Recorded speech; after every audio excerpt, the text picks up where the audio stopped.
there was a assassination attempt and nothing happened. No riots, like nothing. No, we don't do that. That's the Democrats. Say something good about the Democrats. Well, I'm not a racist. I don't want to vote for Hitler, so of course I'm going to vote Democrat. You can hear, because the mic is still hot, right? You can hear them saying, what are we doing? What are we doing? That's just like, they lie to people all the time. It's the same way they lie to kids about transgender issues. They lie to them. They convince people that fantasy is reality. Mm-hmm. DEI does the same thing. They convince people you can do it. Yes. The only difference between you and a Navy SEAL is the color of your skin. The attitude. The gender. It's like, no, that's a lie. That the country won't work without the Bible and the God of the Bible. And they weren't talking about Islam. They weren't talking about Hinduism. They were talking about Christianity. That is emphatically true. George Washington said you cannot run a country without God and the Bible. The CIA provided Hillary Clinton with intelligence saying there are brigade-size elements of terrorist fighters that are moving towards Benghazi. And it was all ignored. $86 billion worth of equipment and weaponry in Afghanistan. There's more to that story that I think is going to come out if Donald Trump is elected president. Okay, so let me properly introduce you. So Josiah O'Neill is first of all a man of God, Jesus Christ. He is a father of 3 and a husband. Mr. O'Neill has spent 20 years in public service, both in the military and law enforcement as a police officer in California and a special agent with the Diplomatic Security Service. In 2022, he ran for Congress in California.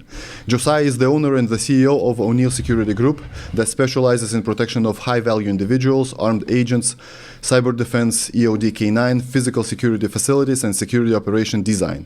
He is also the author of Defining Truth, Articulating America's Worldview book, in which Josiah aims to lead the fight against progressive Marxism in politics and define truth amidst the sea of confusion in what has become the culture war. Josiah believes Christians specifically need to wake up and get involved before they no longer can do so. Welcome to the show. Thanks for having me. So I think we only have one topic to discuss, really, because the thing that happened on Saturday has just changed the world and changed the world once again. It changes, I want to say, once a year minimum. And everything that happened on Saturday, July 13th, it's very shocking to us Lithuanians, but for you Americans, it's like the 7th time, I want to say, right? The assassination attempt or succeeded assassination of the current or former president of the U.S. That's crazy. Mm-hmm. So the last time that was in 1981 to Ronald Reagan. Mm-hmm. I want to say not even every day, but every hour we get to know something new about this assassination. So what do we know so far?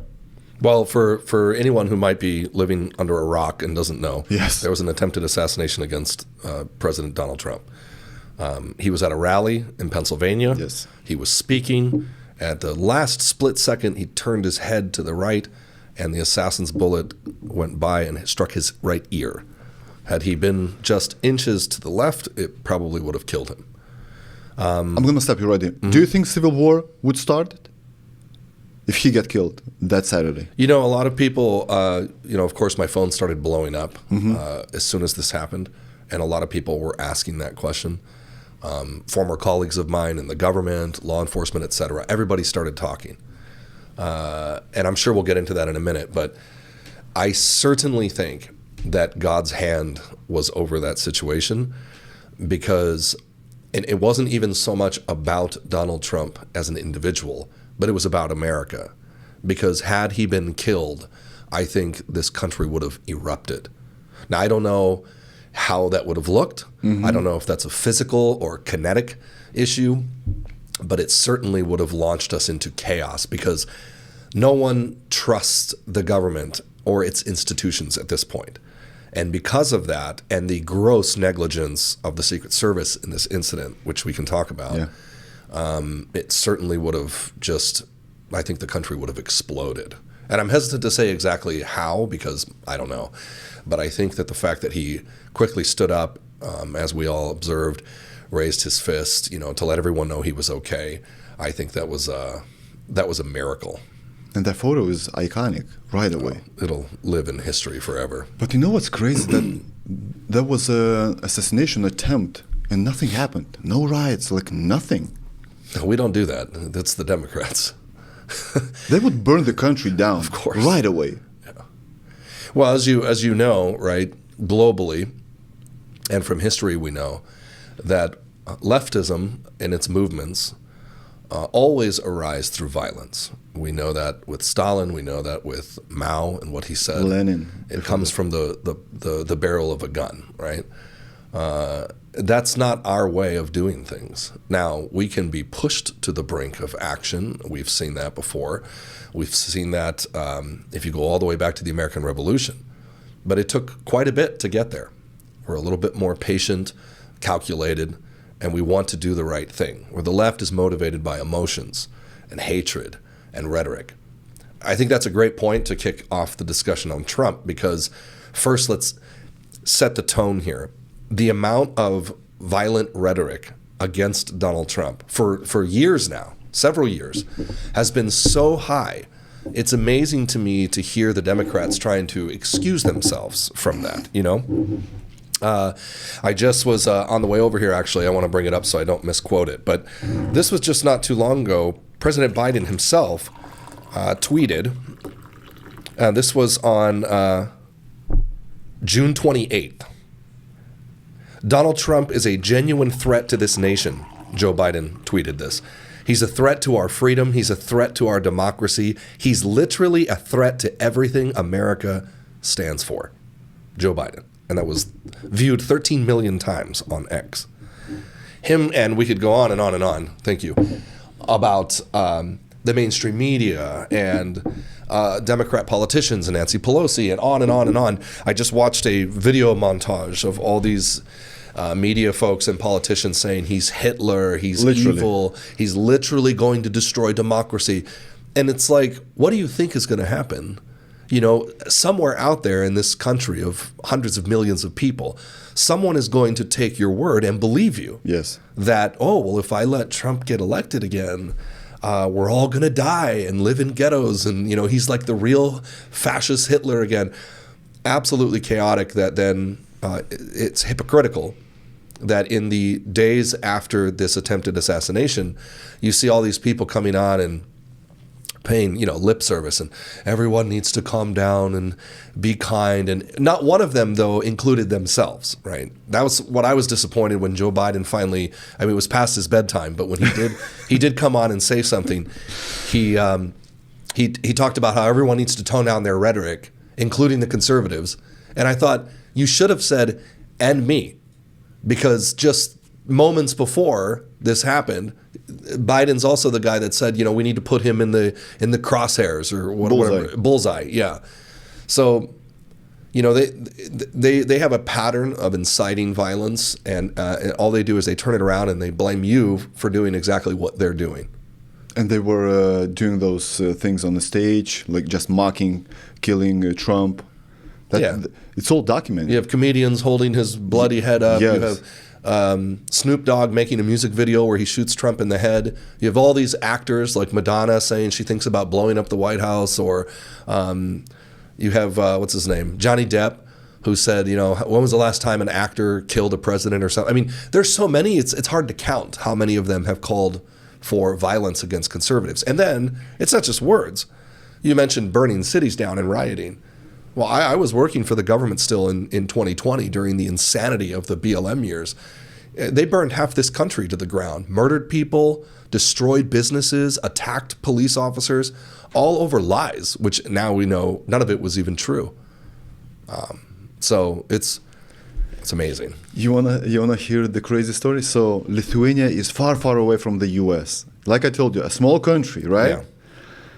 99.9% population of Lithuania are whites. We have never had slaves. We have never had a lot of immigrants, like nothing. In 2020, there were riots in our capital as well. So there were youth going through in our capital, holding this thing, and there was written, "Fuck the police," in English. Fuck the police. Great. Like, why? What kind of police do you want to fuck with? If I smack you, who are you gonna call? What do you have in common? BLM in the US and fuck the police in Lithuania? They have no idea what they were doing. Like, no idea. Well, that's why what the left is doing is more dangerous than a physical movement, because it's ideological. Yes. And it doesn't know borders. It's a globalist perspective. It's like what the World Economic Forum is pushing. They don't want people to identify by nationality or country because it diminishes the power that they can hold. Why try to be in control of one country when you can try to rule the world? That's the new world order that they're trying to go for. And these ideologies, you see, that's a perfect example of how infectious the mind virus is, that something that these young people don't know anything about, that happened way far away in a different country, that's not even true, but it's motivating them to take physical action. That's unbelievable. I think we should state for clarity, by the way, that nothing that they said about George Floyd was true. Nothing. The officer holding him down had nothing to do with killing him. He did not suffocate him. The evidence and forensic evidence showed that he died of a fentanyl overdose. And that's those are facts. It's a fact.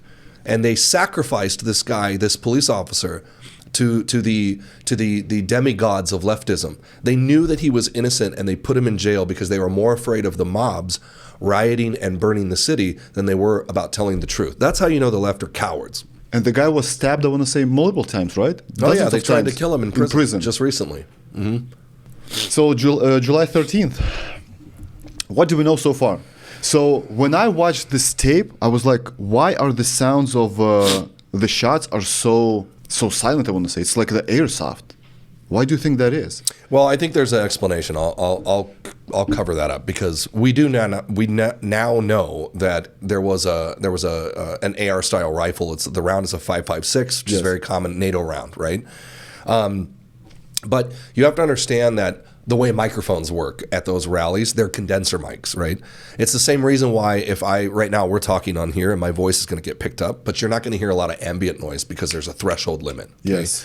So he had a rifle, that's for sure, because we have, a hero in the crowd covering his family who was shot in the head. We know what type of round it was. He's passed away. We recovered the rifle, so we know what kind of bullet it is. The audio can be deceiving, just like video can be deceiving.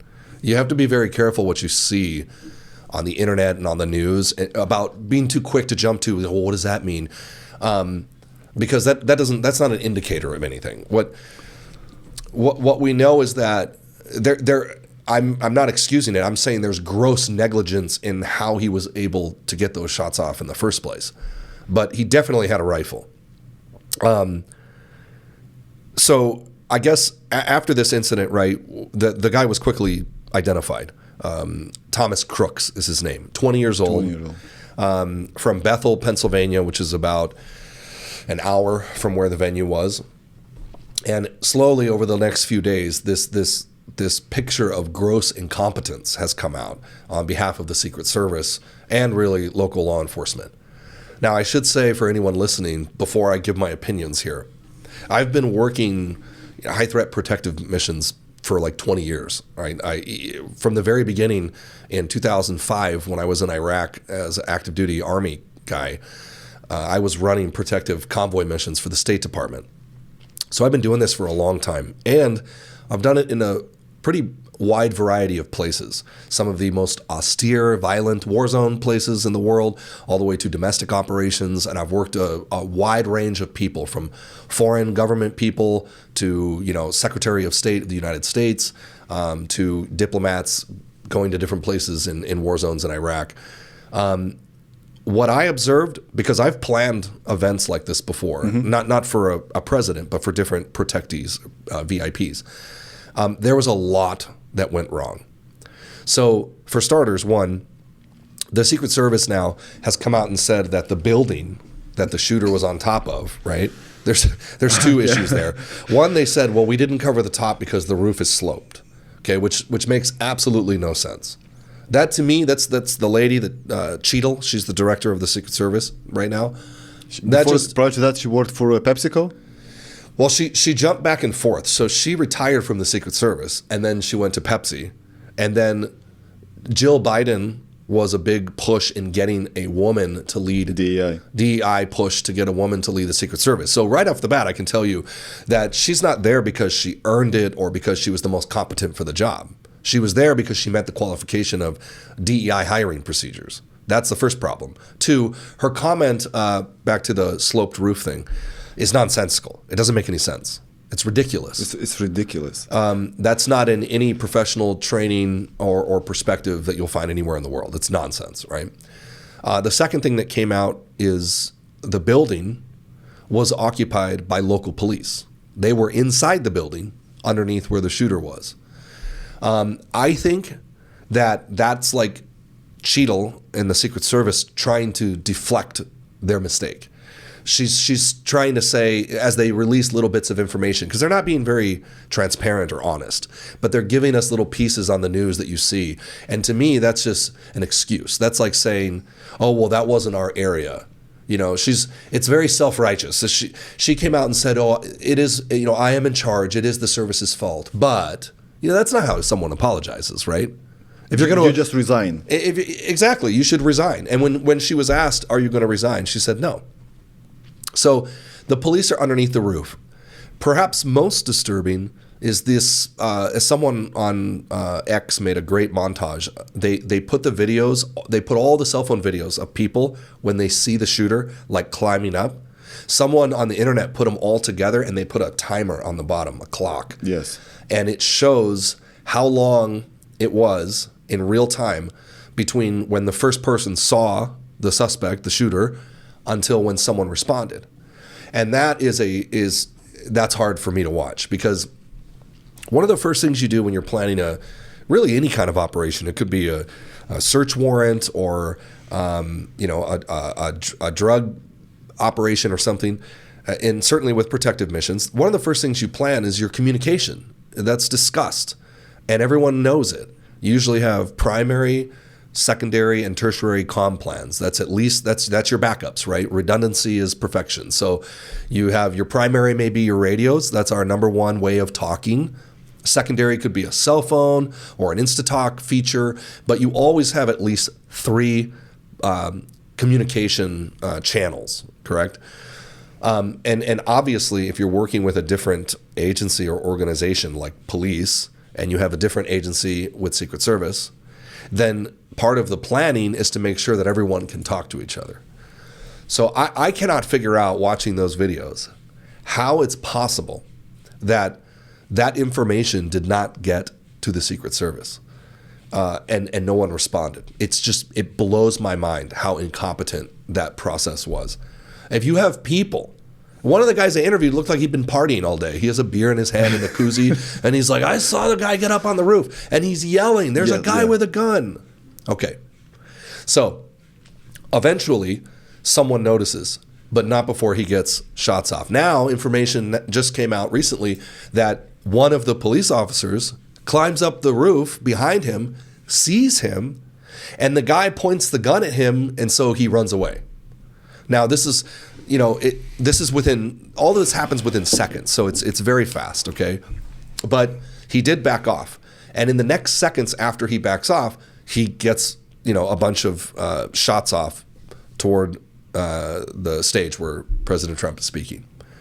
One of them, obviously, probably the first shot, it looks like on video, hits him in the ear, and then Trump ducks, and then there's more rounds fired, and of course, the fire chief is killed, and 2 other people are critically injured. Yes. I haven't heard their names or identities.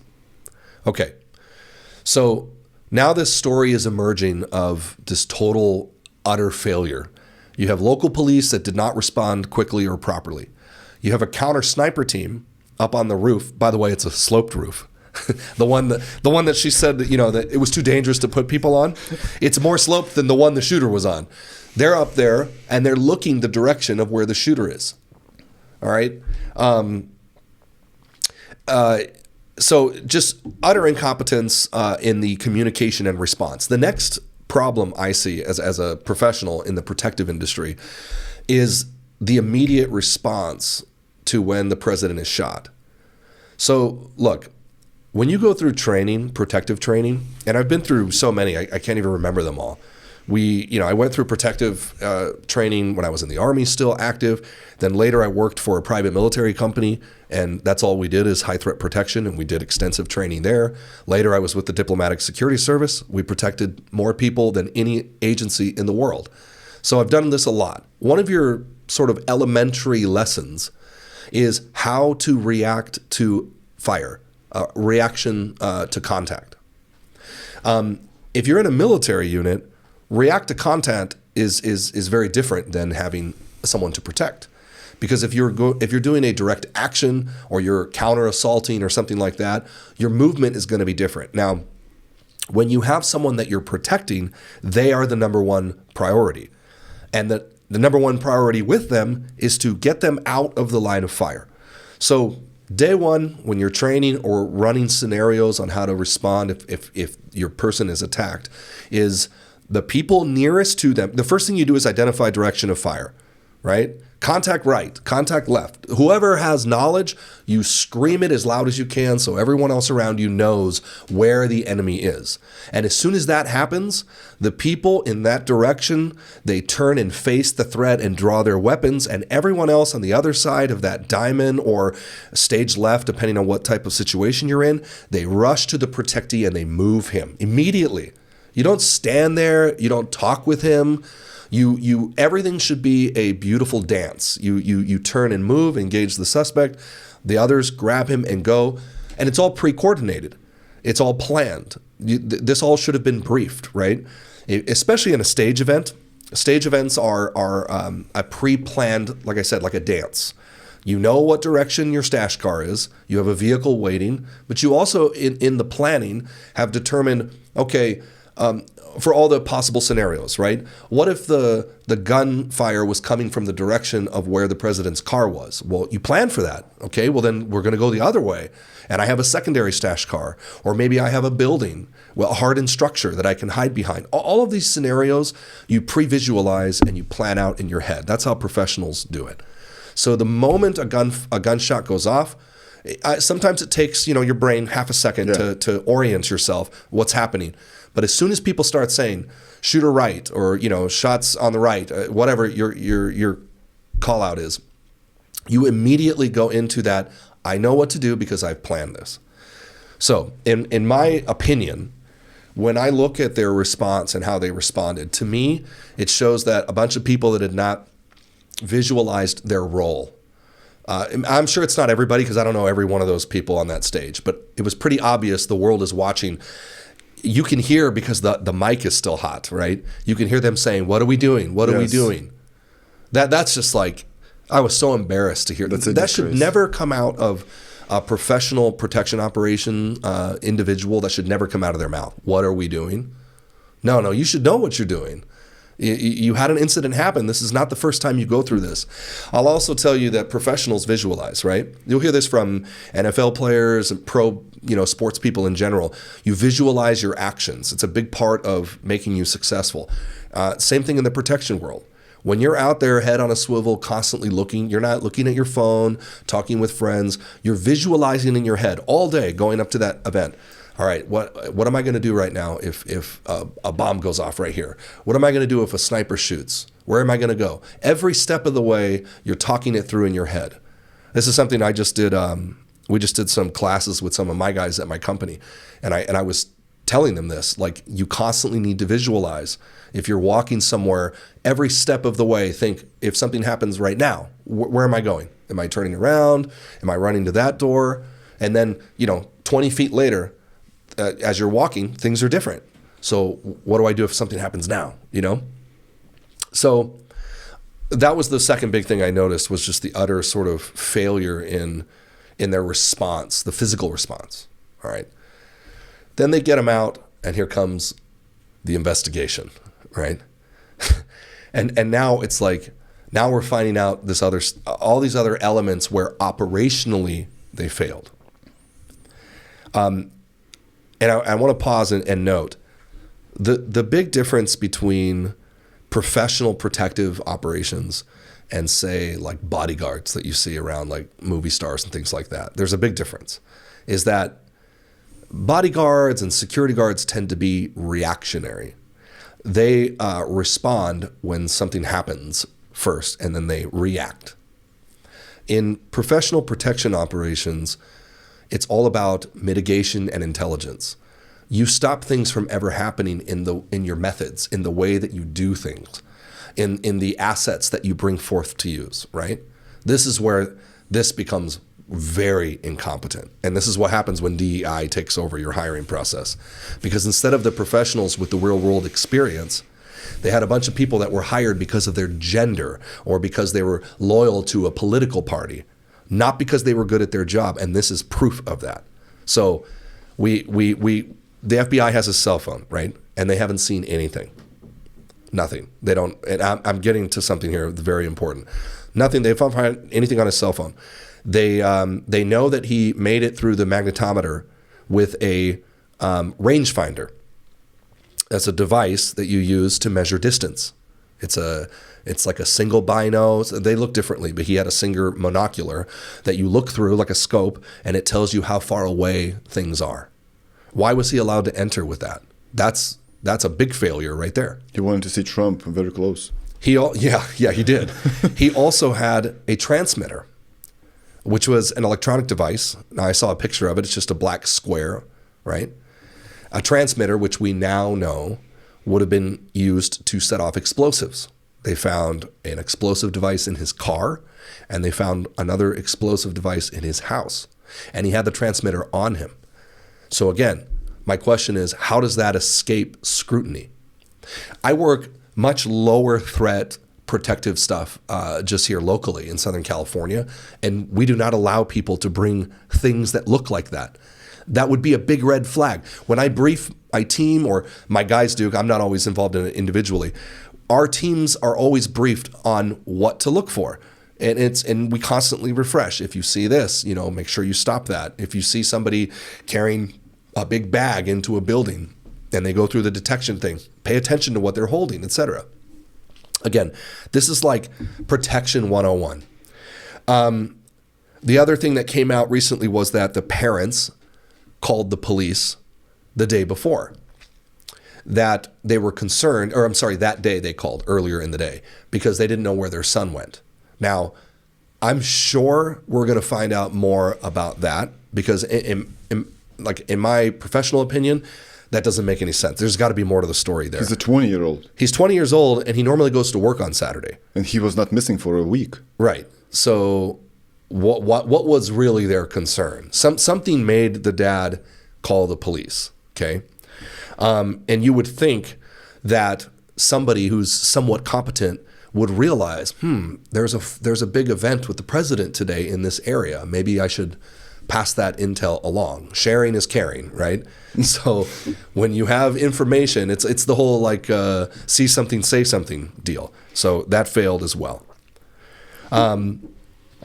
So you have just gross incompetence in the operational planning. The last thing I noticed in the operation itself was, how is it possible that you allowed a threat to get up on top of a roof 150 yards away from where the president is, and there's nothing out there? It's like a big farm field in rural Pennsylvania, out in the middle of nowhere. The population of the city is 13,000 people, and you have a white roof.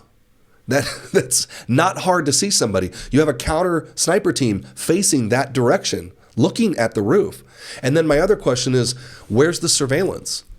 We use drones. Yes. We use fixed wings. We use FLIR, forward-looking infrared, thermal, lots of different options What was these days. the second one? FLIR? Yeah. Forward-looking infrared. That's infrared sight feature. FLIR is used, I'm sure you've seen it, where you've seen the cameras when they switch to like a black and white, and it shows a highlighted white glowing figure. That's FLIR, right. And then you have thermal, which can look different depending on what type of device is being used. We have all these options for surveillance and observation and counter surveillance, and this was a major, major fail. And the time frame between the first guy that saw him and the shots were fired were 20 minutes. Is that correct? I don't know what the exact time was. I know that it's enough time to respond though, because when you're actively working a protective mission, 5 seconds is enough time. How long does it take if if you and me are using radios, then distance doesn't matter. Yes. Right? Yeah, just like a cell phone. They saw him climbing. Right. So if you're able to tell me there's a guy with a gun getting on the roof, okay, my immediate question, if I'm observing or able, I'm going to say where is he? He's on this roof, right? Or whatever it is. The officer who saw him, he's got a radio too. So there was a total breakdown in communication. Now, here's where I'm gonna delve into conjecture. Okay, this is my opinion. I don't have proof of this, but this is my opinion. In my opinion, I believe that this guy was prepped. I think that it was obviously planned. I think that it was planned for a long time, and I think he had help. And I know they're saying that he didn't, but I'll tell you why I think he does. Are you familiar with what I mean when I say tradecraft? No. So tradecraft is things these are indicators of someone's profession. Oh, yeah, I got you. Things that tell me as an observer, this guy's been trained or he has, some knowledge of this, right? And then if you go to the same schools or we learn the same, let's say we're both in the military.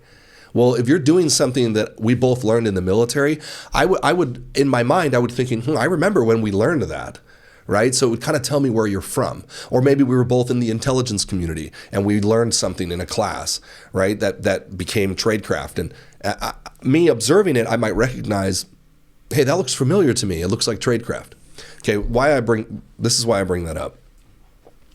This kid is 20 years old. He has no experience at all. But let's look at what he planned. He's got explosive devices at his home and in his car. He has a transmitter to set them off remotely. Now, it didn't look like they went off. We don't really know what his plan was, but he had possession of those things. He obviously planned this event because he lives an hour away. So there was pre-planning. There was obviously some surveillance.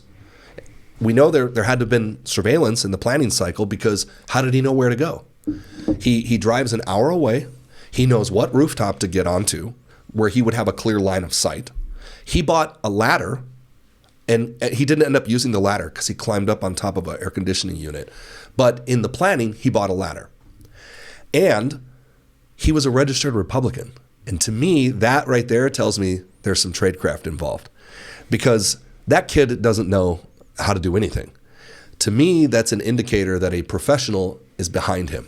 Someone telling him how to remain quiet, how to stay off people's radar, making sure that he doesn't say anything on social media. That's all professional hallmarks.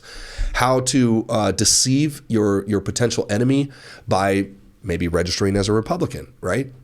Now, why do I think that's a deception? Well, because in what year was it that's coming out? I'm going to mess up the year. 3 years prior, he made a donation when he was 17. He made a donation to Act Blue, which is a radical left-wing super PAC. And their goal is to get Democrats, very far left Democrats, elected, right? People like Ocasio-Cortez and other loonies up there. So what happened to this kid? He makes a donation to an organization that wants to put far left-wing people into office, and then 3 years later, he's suddenly a Republican who's trying to kill Trump? I don't buy it. To me, that looks like tradecraft. It looks like someone trained him. They showed him how to use a rifle, which he doesn't know how. Information now came out that he tried for the rifle team in high school and he got canceled. He was not accepted because he was so horrible. So in a couple years, how do you go from so horrible to shooting the president of the United States in the ear? That's how close he was to pulling it off. So to me, I see training. I see planning and training and someone who's wiser and smarter than him guiding him and saying, hey, do this, don't do this, etc. And I see there's an obvious intervention on the operational planning side. So somebody with tradecraft, somebody that knows what they're doing, helped this kid get up onto that roof. And I'm sure they were utterly disappointed when that bullet hit his ear instead of his head, because all that planning and time just went away. But it was supposed to hit his head, just a split second. God's will. Absolutely. But can you imagine you being, no, not you, but a regular Joe being 20-year-old, and you ought to do this, and you're not being afraid of doing that? What kind of drugs did they use? That's another indication of tradecraft, in my opinion, because he's the perfect target. If you're going to go and conduct some kind of intelligence operation and you're looking at people to approach and use, there's a couple things that motivate people. Well, there's a lot of things that motivate people, but most commonly you have blackmail, you have money, power. But one thing that motivates people is the idea that they can do something great, right? You take young, easy to impress people and tell them you're a hero. Now think about him from a profiler perspective. He was bullied in school all the time. That's what his classmates are saying now. He failed at the rifle team that he tried to join. We don't see much of an identity or social scene for this young kid. So to me, it seems like a very impressionable young man who I could approach and say, your country needs you. You could be a hero. And we're going to make you a special, warrior. Who knows what they said. And we're going to train you. We're going to teach you. And we're going to show you how to shoot a rifle. This is just my opinion. I don't have any proof of this, but to me, it fits all of the marks of someone that could be used and motivated by delusions of grandeur, and then taught how to do these things. Now, I think to your point, how do you get somebody to do this? Well, he messed up a lot. That's another thing to me that just reinforces what I'm saying, because he didn't do it right. The bombs didn't go off. He never used the ladder. He didn't kill his intended target, and he got killed right away. So all of these things to me indicate a non-trained unprofessional who was just recently sort of prepped and guided to do this thing. Yeah, but Josiah, he hit him in the head. 150 feet the distance was, right? Yards. Yeah. How hard it is to hit a target a head? Well, with a rifle, that's an easy shot. I mean, if you go to boot camp, basic training in the military, you learn to hit targets out to 500 meters with no scope or sight, just iron sights. That's basic training for the military. And there's a reason why we use the 5.56 round. It's fast and it's accurate and it's very easy to use. Remember, the AR style rifle is a gas operated rifle. Mm-hmm. It doesn't have a large kick. It's very easy to pull the trigger semi-automatic pretty fast, right? The reason we don't use the 7.62 that's so popular in Eurasia is because the round is unpredictable. When it comes out of the barrel, it tends to tumble sometimes, yes, depending on who makes the AK model. But the 5.56 is easy. You could give it to a kid and teach them how to use it, which is why we use it in basic training, right? That is actually not as surprising to me, because in my mind, that's very close. What's more surprising is, why did he get so close? How is that possible? In fact, he's so close, it's shocking to me that he even missed. That's why I say God's hand intervened, because I could take you right now with no training. I could go show you, and I guarantee you could hit a target 150 meters away. But he would not have missed if he wouldn't turn his head. Well, and that's why it's a miracle. That's why, obviously, that God was a bullseye. Was protecting us. Yeah. Not even his head. He could have hit him in his body. Trump's not a small guy. He's a big man. Yeah, but he's got his bulletproof vest. Yeah. Well, you have a vest that he's wearing. Hopefully, he was wearing it. I haven't heard confirmation. I've seen the photo with this side of his body and with the hole. So I saw that in his suit. He hit him, yeah. I haven't heard confirmation if that's a real bullet hole or not. It looks like it. Yeah. Yeah, it's a miracle that he missed. It really is. Explain me this. So the snipers that shot the killer, they waited for a split second. So once they heard the shots, they shot him. So they had him on a target. Isn't that correct? Well, that's what you would assume watching it from the outside. I don't know if that guy was trying to find him, if he didn't know where it was, and then when he shoots, he's like, oh, he's right there. I did a special recap of the attempt I threw it up on YouTube right after it happened. And I did mention that I thought it was interesting that the counter sniper comes off site for a moment after he shoots. That's not something that you're taught to do. So you're taught to follow through. You stay on scope, stay on sight, and you barely release your finger. The idea is you stay on target. And what I noticed after he fires is he kind of he jumps. He looks up over his sight.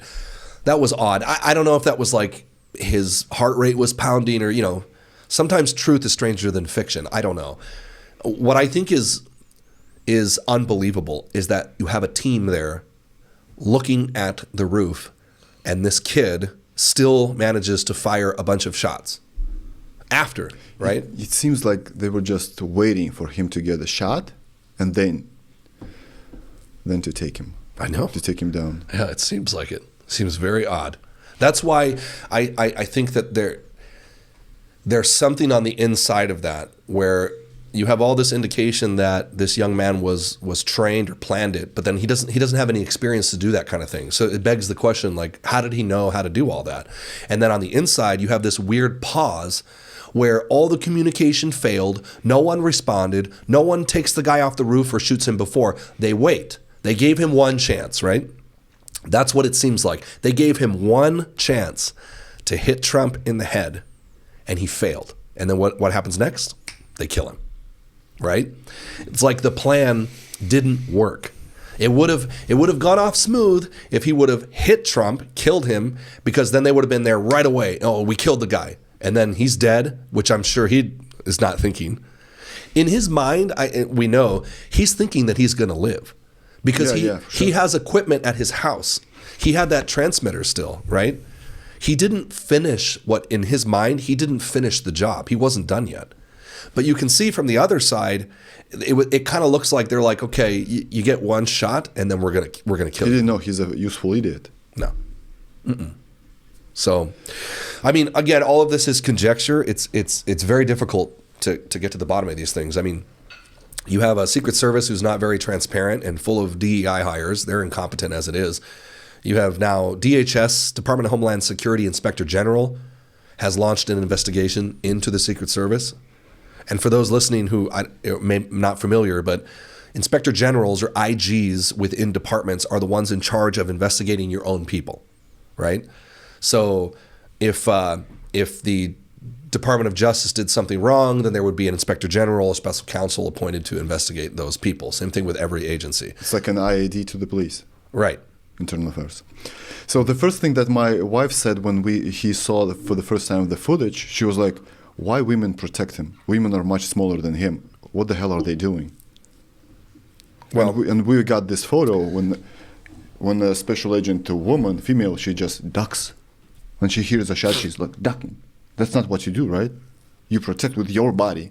You're willing to give your body, your life for the person that you give security. Yeah, so maybe remember when I was talking about sort of basics of training? Mm-hmm. So I had mentioned what you do like when you're in a vehicle or how to react. Well, with if you're walking, let's say you're walking a diamond or a protective detail around a person, what you're taught is that you make yourself a large target. Yes. Right?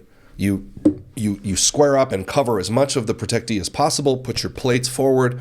The idea is to make yourself big so that you're protecting him, right? So that's, if you're indicating that was a failure right there. Obviously, the internet has just torn that poor lady up. I mean, they are destroying her. I mean, there's so many memes. And, I mean, I feel bad for her because here's why I feel bad for her. The Democrats, they lie to people all the time. It's the same way they lie to kids about transgender issues. They lie to them. They convince people that fantasy is reality. Mm-hmm. DEI does the same thing. They convince people you can do it. Yes. The only difference between you and a Navy SEAL is the color of your skin. The attitude. The gender. It's like, no, that's a lie. That's a lie. There are standards of competence. So they lie to these people, and it's all fine as long as nothing happens. Yes. Right? We have the director of the Secret Service, Cheadle. She was just on the news a couple weeks ago bragging about her goal of having 30% female Secret Service. And so my question is, why are you even saying that? I thought your goal was to protect the president. Why is your goal to hire women or men or whatever? See, DEI is utter communist nonsense. And let's just call it what it is. It's communist. It's an equalizer of opponents' ability to react. DEI is designed to weaken people. Are you familiar with Cloward Piven? Cloward Piven was a husband-wife back in the 1960s. They were communist, and they believed that in their Cloward Piven strategy, that if you overloaded a government program or agency so much that it broke, that it would then allow the government to come in and say, oh, it's okay, we'll take over. Yes. It's a method of seizing power that the communists use quite a bit. Now, Cloward Piven, they did it with the welfare system. They wanted to get all minorities in the country on welfare and break the system so that it failed, and the only help people could run to would be the government. That's how you equalize everything and establish power. So DEI accomplishes the same thing. It's not about competence or efficiency. It's about bringing people in of your same political ideology. It's the same reason Jill Biden pushed for Cheadle, this woman, to come back from Pepsi and lead the agency. It wasn't because she was good at her job or she was the best choice to protect our president. It's because she was a woman. I agree. My wife said the same thing right away. She saw it and she goes, this is ridiculous, right? Now, it should be noted, by the way, that have you seen his detail now? No. They're all men. They're all dudes. Oh, at the RNC? Yes. They've replaced it. Now, I want to clarify something just so that you can't take snippets of what we're saying and manipulate it. I've worked with some very competent females, but the best people in any business know their limitations. Just like when I led a task force on an investigation or something, I knew my limits. So the best leaders know how to build teams. I would go find the people. If they're the best at that job, then I want you working with me so that your strength can help my weakness, yes, and my strength can help your weakness. So there's nothing wrong with knowing yourself. And there are some females that can totally decimate a man. Look at the CrossFit Games will show you that, right? But the UFC fighters, UFC. Being realistic, though, the percentage of people here is a very small percentage, right? So you're trying to tell me that there were I counted 5 females, yes, on Trump's detail. You're telling me that those 5 slots outbeat or outperformed some former shooter operator dudes with 20 years of experience in high threat protective operations? No way. No way. We don't even have to guess. We know what they did because she came out and said it on the news. My goal is to have 30% women. So what she did is she did not put people on the detail because of competence. She did it because of ideology. And that's a dangerous, dangerous problem. We see this throughout leftist groups and really I say human secularist types governments all throughout history. Remember Saddam? Saddam made like the local shoemaker his like Department of Defense head, right? You see the same thing in North Korea. It's about ideological loyalty, not proficiency. The Gulag Archipelago, the book by Solzhenitsyn, it's a fantastic perspective of that because the Soviets did the same thing. It wasn't about competence or proficiency. That's why millions of people starved in Ukraine because they had scientists that were telling them, this isn't working, guys. But it was against the regime and the government. And so those people got killed or thrown in prison. And then pretty soon people learned like, oh, well, if I want to be the boss, I'm going to say, yes, you're the best. Don't look at all these people dying. You're the best at what you do. And they get the job. So DEI is a more passive way of accomplishing the same thing. Your focus is not in doing a good job, in protecting people, in competence. It's purely political. And every time those people do that, people die. Every time. And if people don't die, it backfires on them as well. For instance, the DEI in Hollywood. The Disney is screwed. Mm-hmm. For 2 years, they lost like more than $1 billion, I want to say. No one's watching their movies. I'm not watching their movies. I'm not even buying them online. They're gonna have to sell Disney Plus. I believe they've said. Yes. Right? Yeah. It's ridiculous. It's ridiculous. No one's watching this stuff. Well, and I think people are sick of it too. A lot of people are waking up in the country and around the world. In the UK, I just heard I don't know who the guy was. There's a video going around of a rally in London, and the guy's talking about Donald Trump. And how important it was that he lived and how we have to keep him alive because it's going to affect, like you were saying earlier, America's going to affect everywhere else, right? If we let these neo-Marxists take over America, the whole world is going to suffer because of it. It's going to be done, yes. So for you to get an analogy of, for instance, of the whole Europe, the whole Russia, So imagine you growing up and listening to Russian music or Chinese music, watching only Chinese or Russian movies. The inspiration for you as a boy is not Stallone or Schwarzenegger or someone else or Van Damme, but some Russian actors or Russian influencers back then. So this is what it's like to live in Lithuania and the whole Europe and in Russia too. Just this time as well. They watch the Hollywood movies. They listen to the American songs. They watch the American influencers. So we watch NBA, we watch NHL, we watch UFC, boxing, everything. The influence of the US on the whole world is immense. It's huge. So if you fail here, we're gonna fail 5 years after. That's for sure. That's our enemies know that. That's not an accident. That's very purposeful. If you want to talk about movements in the United States like the Fabian Society or the Students for Democratic Society, these were communist organizations that completely infiltrated the Democratic Party, but they also specifically targeted education and media and movies and music, right? Cleon Skousen is a former FBI agent who ran the something to do with Soviets, counter-Soviet mission. He wrote a book called The Naked Communist.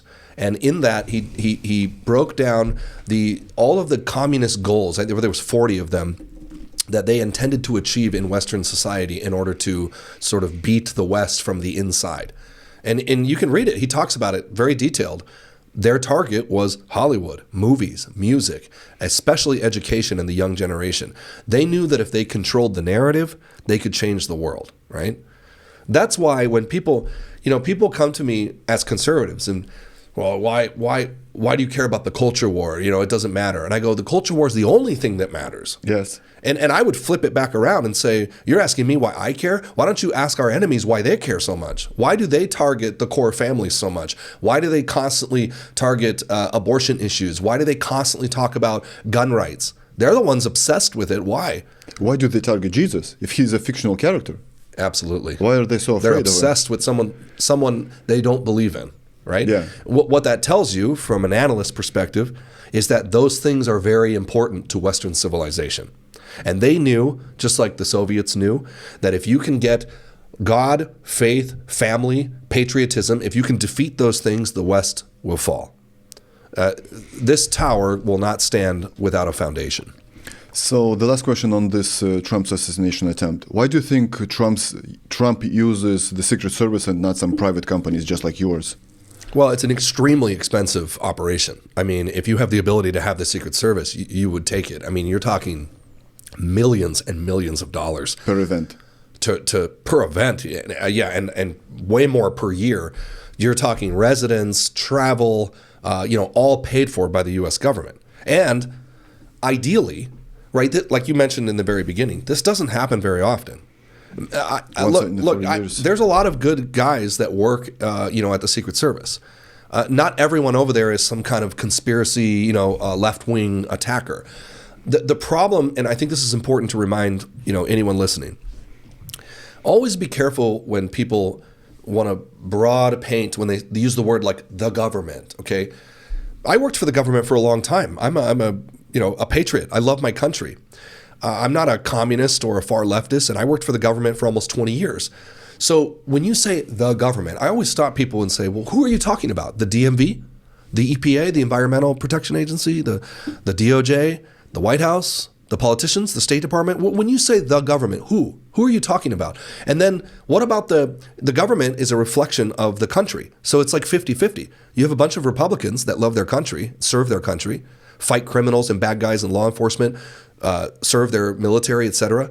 And then you have all these like far left commies that want to destroy Western civilization. So when you say the government, you can't target everybody. You have to specifically, and this is the problem with the age of the internet, is there's so much information that it's all confusing and conspiracy theories whirl. You have to be very careful and analyze the truth. And as a Christian, this word is called discernment. And we believe that as believers, the Holy Spirit gives us discernment to rightfully divide is what discernment means, truth from falsehood. I think sometimes people need to slow down and analyze what we're saying and repeating so that we have a clear and truthful understanding of reality. Because the minute that you depart reality and start believing in just nonsense, we're just like the left. They live in fantasy land, right? They think that truth is racist. So you're right. We just had an article where they said critical thinking is racist. It's ridiculous. So the left, they always strive for the future. They think the future is going to be far better than there is right now, the present. But the right, or I want to say the conservatives, they say that the present is good. Because the communists, the Marxists, they always say, right now we're in a bad state, but in 50 years, if we do this, and that, we're going to be good. And they never accomplished it. Yeah, they've been saying that for 100 years. Yes, and they've killed almost 100 million people around the world. Their own people. Like Chinese killed, I want to say, 50 million. Stalin killed 20 million. Mao killed 80 million of his own people. Remember, the 20th century alone, more people were killed under the ism ideologies. That's communism, the Soviets, Mao, the Khmer in Cambodia, Marxism, etc. More people died in the 20th century than in the previous 19 centuries combined. And that's all under leftist. Really, the real way to accurately describe them is to say they're human secularist governments. The reason I say that is because they often try to say, oh, we're anti-fascists, right? Like fascists and socialists are the same thing, just a different way of going about it. It's a horseshoe. It's a horseshoe. And they meet, their common denominator is the fact that they reject the existence of God.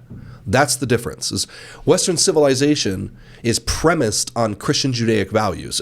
The foundation is that Aristotle's first principles concept, that we were created, therefore there must be a creator. Yes. And if we were created, there must be a purpose. And if we have a purpose, then we're morally accountable to God someday for what we do. See, that completely changed the way America was formed, because when the founders sat down at the Constitutional Convention to discuss what type of government is this going to be, they looked at all of the other governments throughout history. They looked at Russia, they looked at France, they looked at England, they looked at all these kingdoms, and they saw failure, failure, failure. What they decided, and they were very specific, is we're going to base a country on the Bible. They were unequivocal about that. Now, the Democrats don't want you to think that. They want to talk about separation of church and state, which is nowhere in the Constitution, by the way. That was a letter from the Baptist. We can talk about that some other time. But their intention, and they used words like natural law. Natural law is God's law. What they're saying is that unlike all these other governments throughout history, in America and in the West, we believe that rights came from God, not the government. The government's job was to protect those rights and to make sure that you still get them. The government's job is to keep peace and maintain law and order. So that's, wildly different than every other government to have ever existed. You know who really knew this was Winston Churchill, in commenting on the encroaching Nazis into Europe. He accurately understood what was the real battle. He said that this is a fight for Western civilization. He understood that Western civilization was under threat because the Nazis threatened the Christian Judaic values, that they were one and the same, right? We could go on and on about the founding fathers in this country and how they relied on the Bible for the creation. Right in the middle of the Constitutional Convention, they paused and they decided to pray so that they wouldn't make the same mistakes that other governments did. If you ever go to Washington, D.C., you will see Bible verses all over everything, the buildings, monuments, everywhere.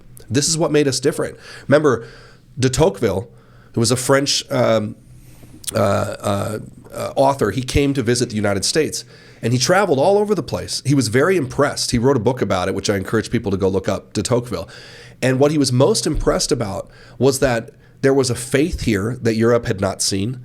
And because of that faith, all of these other first world institutions had developed, things like education and self-defense. And anywhere he went, de Tocqueville would go up into the mountains and he would find like some mountain guy and they could read. At least, he wrote in his book, at least a third grade reading level.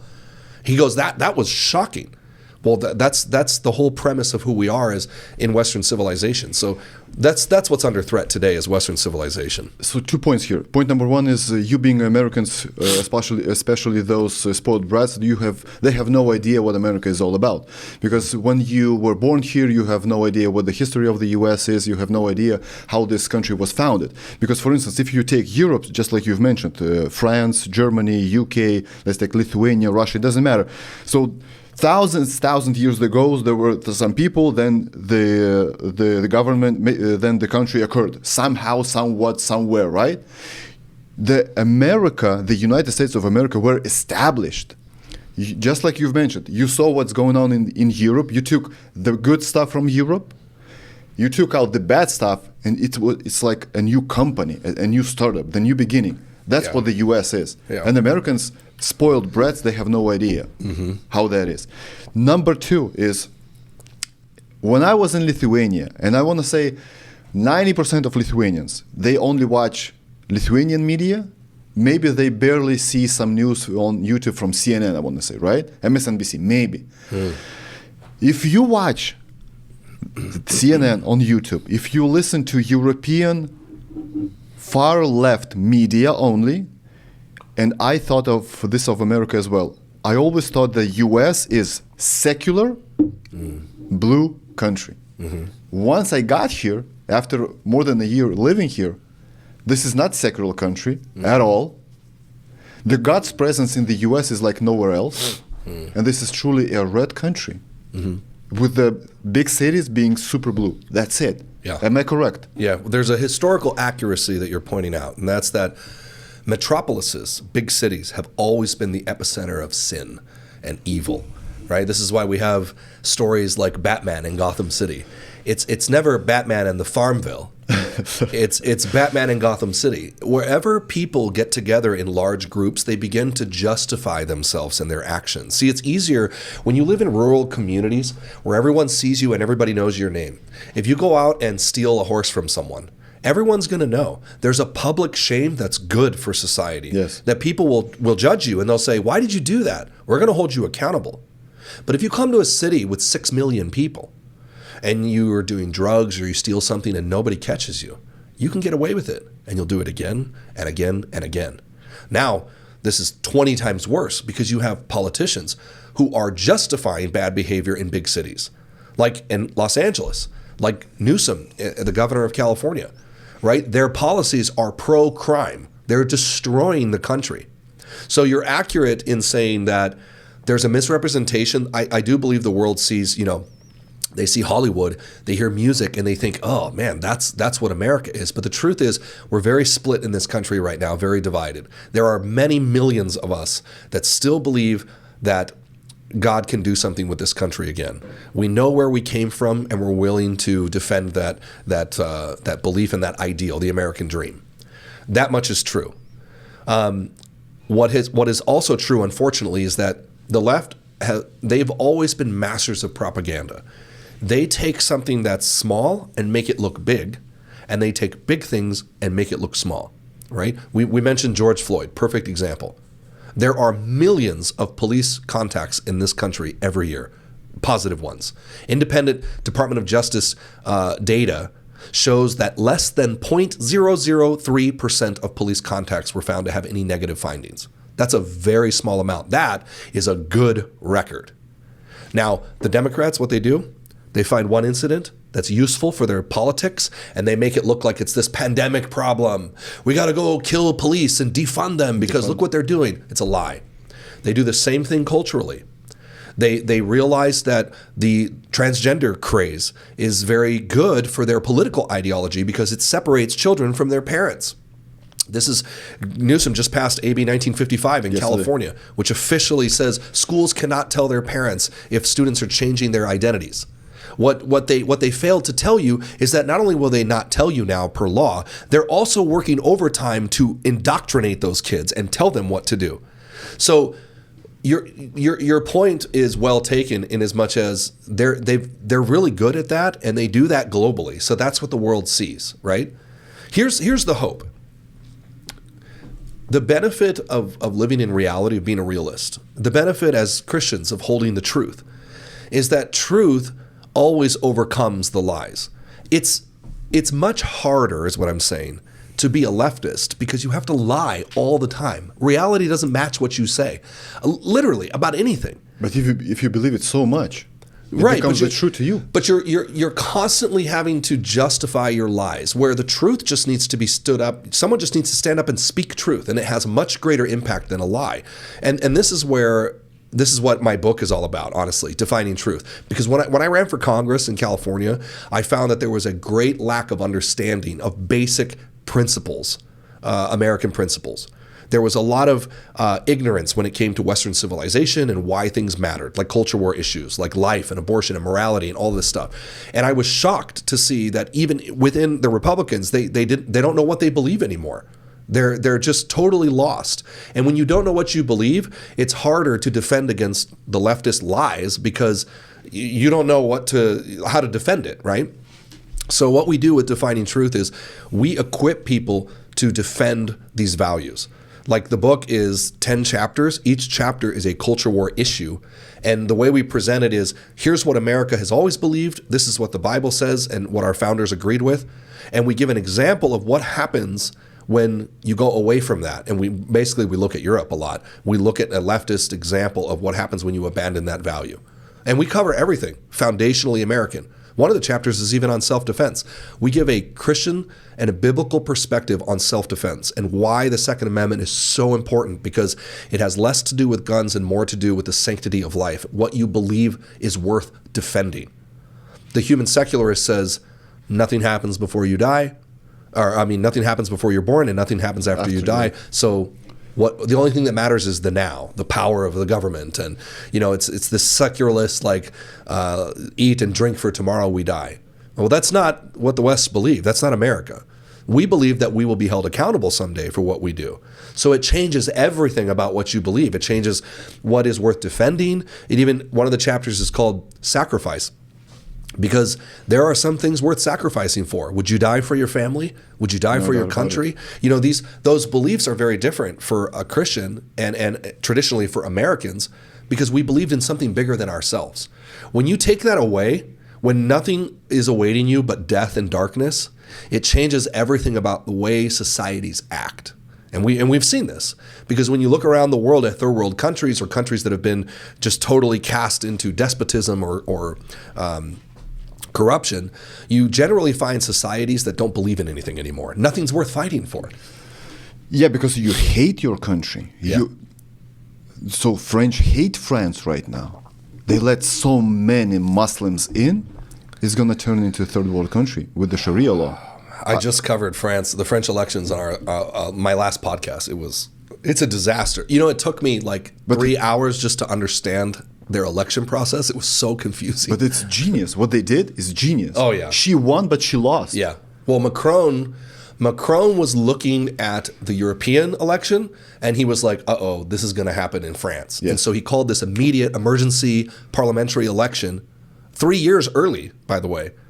And He made a deal with the devil. He went to the far left party, and he goes, hey, there's 300 candidates he convinced to give up their seats so the far left could take them.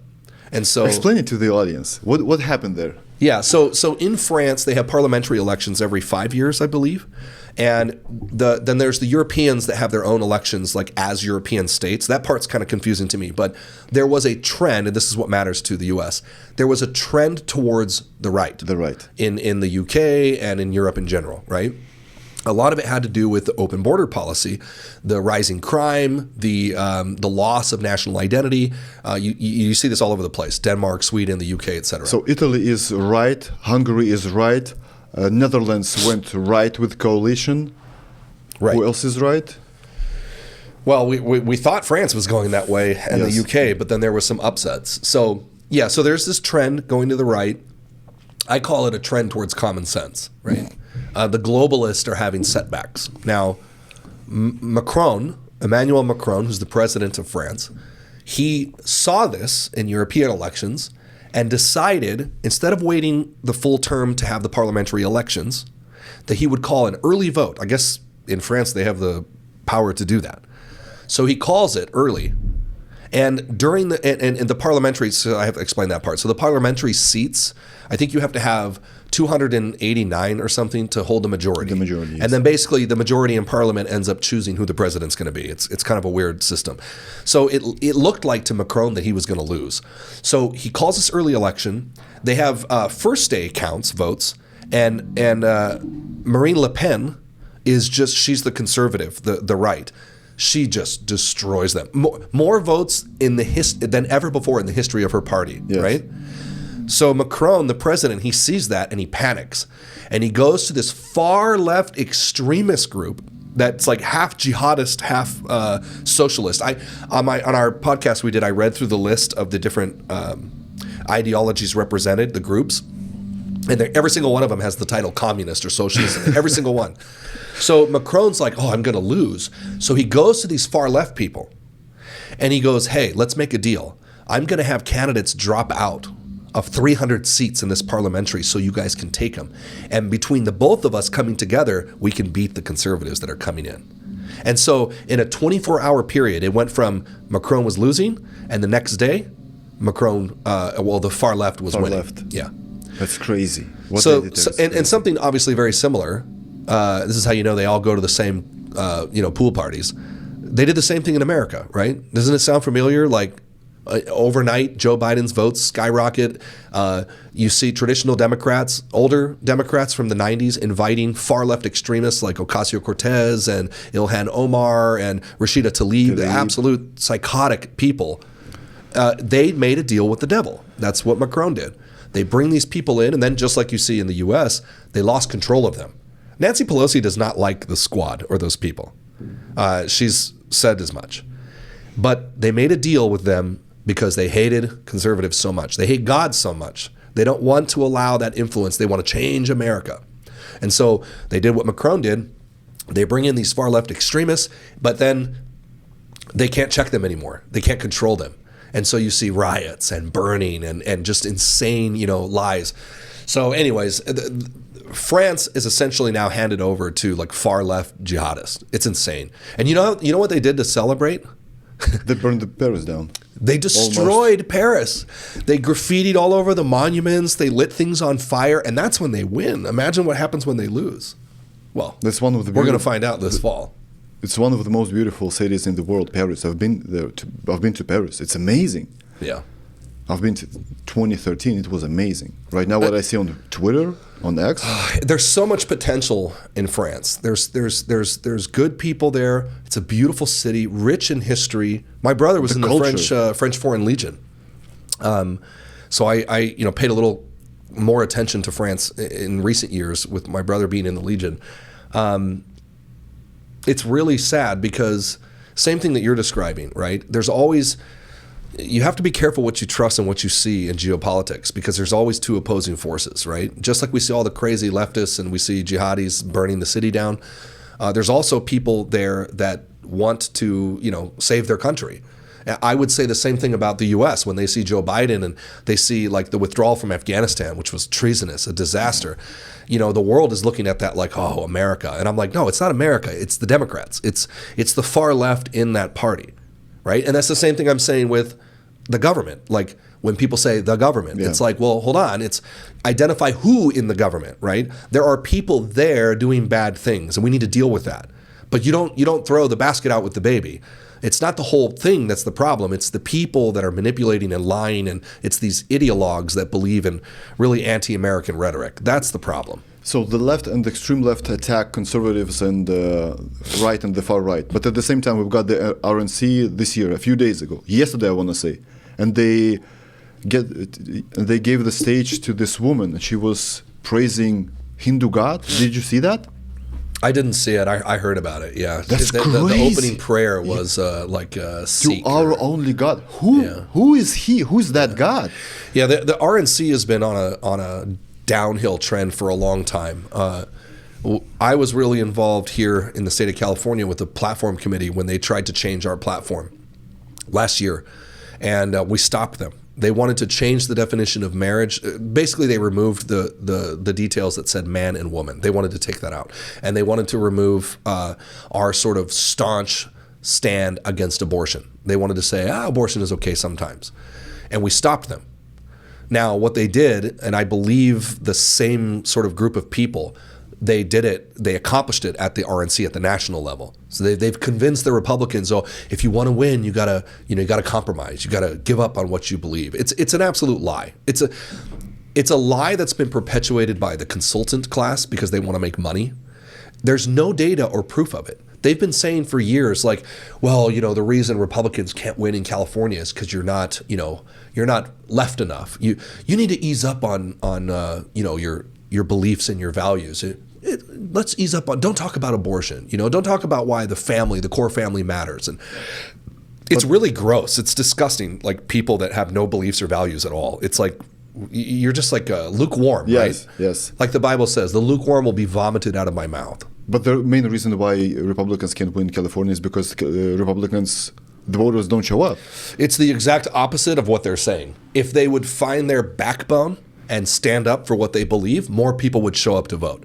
The reason people don't show up to vote is because I see these rhinos, I see these cowards who are clearly not Republicans. They stand up because they got a lot of money in their pockets and they run and they lose. And people looking at it are like, I'm sick of politicians. You guys are a bunch of liars. Yeah. And they don't show up to vote.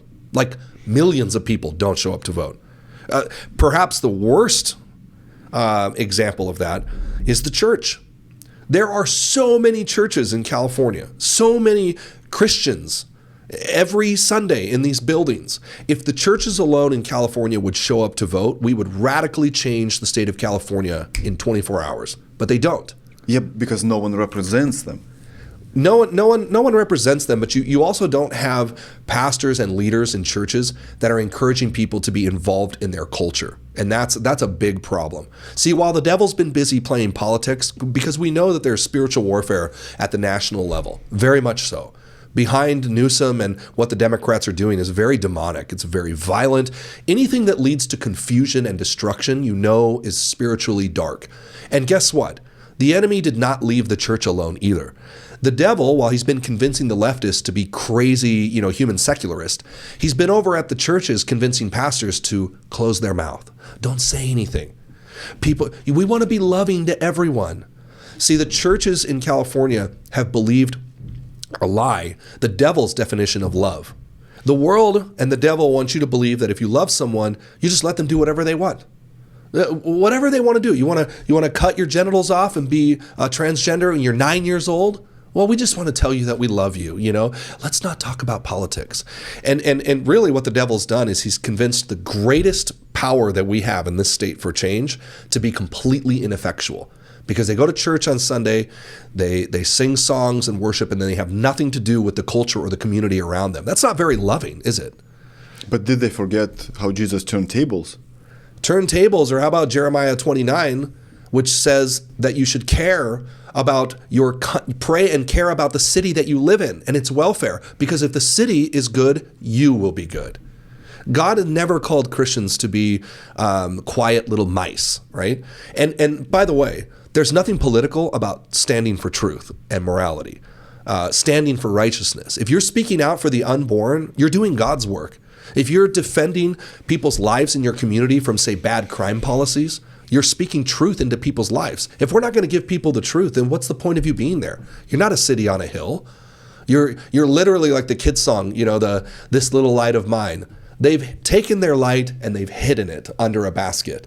So the world is just left in the dark. Because if the church isn't going to tell the truth, then who is? So if the God is intolerant, and he is intolerant to certain things, and if we were made in the image of God, so we have to be intolerant as well of these heinous acts, what they do. Right. And I think the lie, the big lie, is that you can't love someone and tell them the truth. And that's what the world wants you to believe. I say the exact opposite is true. If you really love someone, you'll tell them the truth. I have a story that I told in the book about.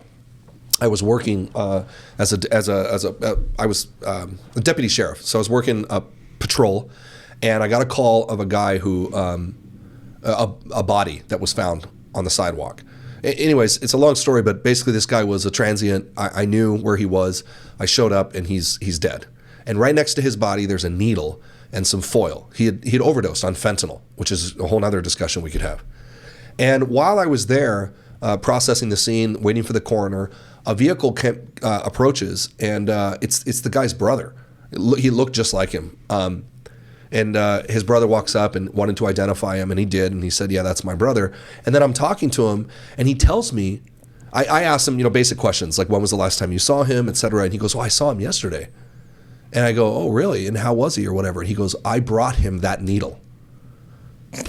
Right? He brought him the needle that he used to kill himself. And that is what the Democrats want you to believe, that if you love somebody, you'll just give them what you want. Tell me, do you not see the drug clinics in San Francisco and in Portland and now in LA? They're giving people needles and drugs, right? Why? Because it's not loving to say, get your life together, stop using drugs. So it's an utter, utter lie. The truth, the opposite of that, is confronting someone with truth and telling them, you know what, I care about you. I don't want you to. I'm not going to give you a needle. I'm not going to give you drugs because I love you. That's the same thing you tell a petulant child who's playing around on TikTok and says, when your little girl says, I think I'm a boy. No, if you love your kid, you say, no, you're not. You're made in the image of God. You're a beautiful little girl. We're going to work through this and talk about it or whatever we do. One, keep your kids off TikTok, right? Two, be honest and bold with them, because all the stories we've heard from people that have changed, right? There's one or two options. You get the guy who's dead because he overdosed on fentanyl. That's the result of believing the left's lies. The other side of that is people who have finally come around and changed. People like Chloe Cole, the young girl who was transgender from the age of 12 to 14. She recently testified in Congress. And what was so shameful about what she said is that all these adults around her that were like affirming and telling her, yes, yes, we'll help you. I'm an ally. You can do it. Now she's an older teen and she tells Congress, I will suffer for the rest of my life because I had adults who I trusted who cut my breast off. It's disgusting. And at the end of the day, are those the adults that really loved her? No. It was somebody who had the backbone to confront her or put out information and say, this is wrong, it's going to hurt you, and I love you, that's why I'm telling you this. Those are the real heroes. And so, whether you're in politics or you're running a podcast or whatever, certainly if you're in the church, loving people means telling them the truth. And that doesn't mean that you have to be, you don't have to be crazy and hurtful. You have to do it in love. But there's a way to be strong and loving, right? They just want to be nice. Have you read this book by Robert Glover, No More Mr. Nice Guy? Amazing book. I haven't, no. No More Mr. Nice Guy. Every male should read this book. This is amazing. So, you see, at the same time, we got the conservatives, the Christians that would like to vote for Trump, even if they have some issues with his abortions. Mm-hmm. But when they watch the RNC and they got this Hindu god worshipping scene, like what is that? How can they vote for this party now? But there is almost no other options. So the left is secular for sure. The right is like about other gods as well. The Muslims, Hindus, you name it. And in the center is RFK Jr., who is, I want to say he's a very sneaky guy. With all the abortion stuff, when they say up to 9 months, up to the full term, then no, I didn't want to mean that. I meant something else, and etc. So who to vote for if you're just a Christian with the conservative values? Well, I think at this point, as an American citizen, yes, you have to vote for Trump. If you care about this country, you're going to vote for Trump. Like, there is no other option. And for the believers, I would say, we're not voting for a pastor. I'm not going to Trump for theological advice. I go to the Bible for that. He's just a man. It's not about a human being, right? The top man in our life is going to be Jesus if we're a Christian. That's the only person that we're worshiping or looking up to. So it's not really about Trump anymore. It's about what he represents and the party and what we're standing against. To step out and be uninvolved is irresponsible, because God put you in a country where you have the ability to choose your leaders. And so not doing so, because I hear this a lot from churches, like, I'm just going to stay uninvolved. Mm-hmm. You're just as guilty as the people doing bad things, because you've seen something wrong and you failed to stop it. Ecclesiastes talks about that. So I think it's important to note too, there's different types of examples where God works throughout the Bible, right? Yes, we desire that Moses figure. We want a godly leader. But sometimes you're Daniel in Babylon, right? Sometimes God uses unbelievers or kings of the world to do things, right? And Christians sometimes are like, oh, I don't want to go there. I mean, look at when Daniel was in Babylon, he could have been like, I don't even want to talk to that guy. He doesn't believe in my God. But no, Daniel realized where he was, and God used him powerfully because he didn't compromise. No one should compromise. Speak the truth. But you have to work within the society that you live in. Right now, especially now, with everything that's happened in this attempt assassination, everybody in this country needs to back, because Donald Trump is the nominee. Period. Yes. He's the guy that was chosen to run. So not voting for him is contributing to the Democrats. And you cannot be a Christian and be a Democrat. That is 100% fact. Everything that they support and believe is completely atheistic and against God. So that's not an option, right? So what you're going to do is you're going to get as close as possible. You're going to support people who are going to return America to the ability that, or return America to the place where we have the freedom to exercise our ideals and our Christian Judaic values.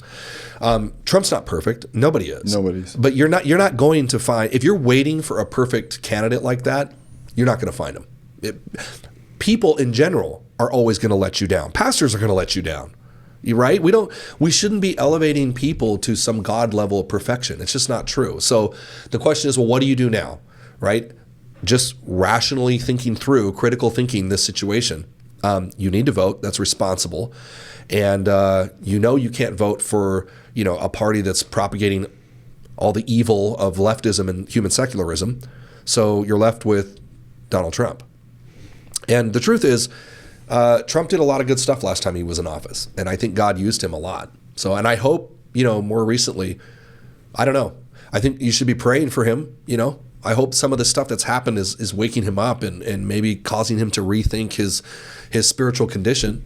But that's what we're supposed to do. We're supposed to pray for our leaders, because here's what we know for sure.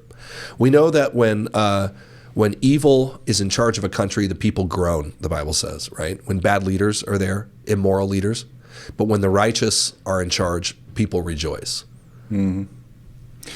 So here's the question. Would you ever consider voting for a candidate that is Muslim or a Hindu?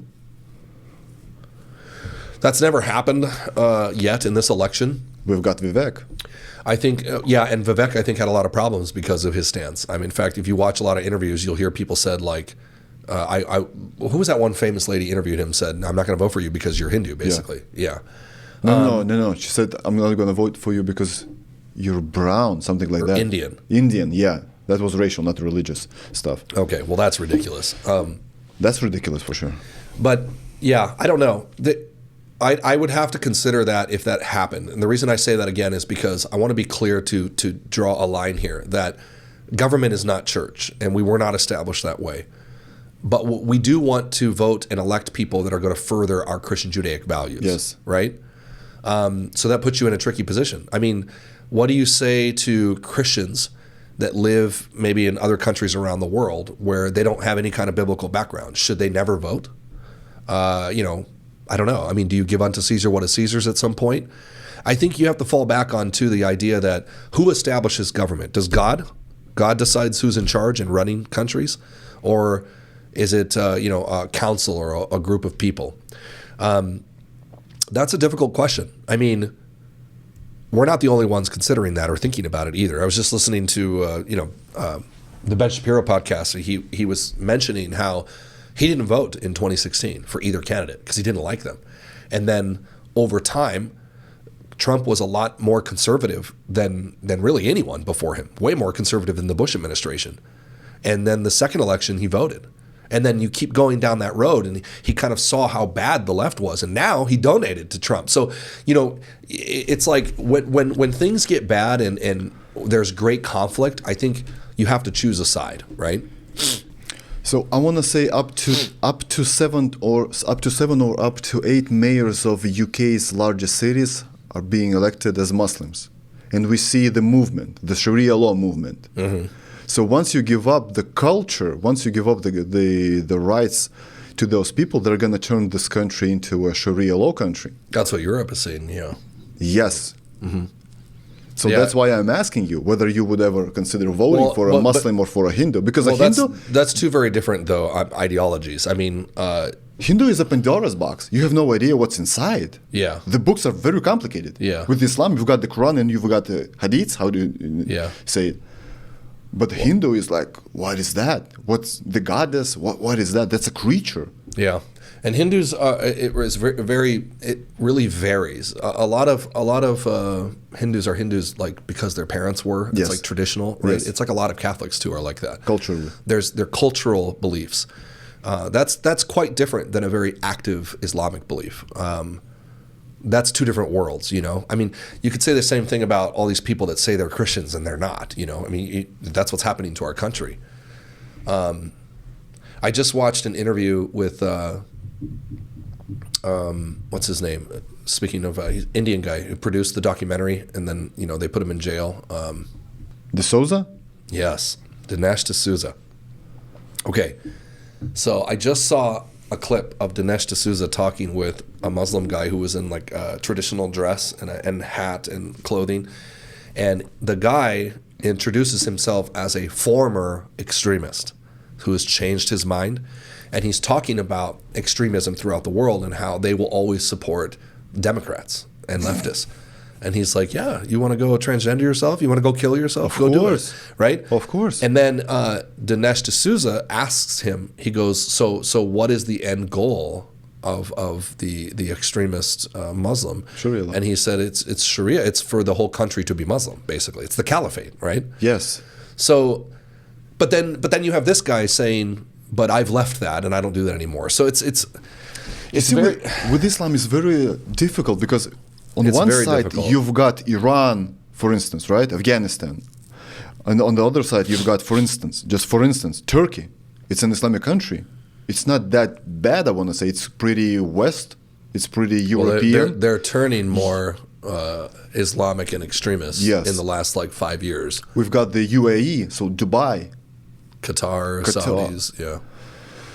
Saudis are becoming less Islamic, less Yeah.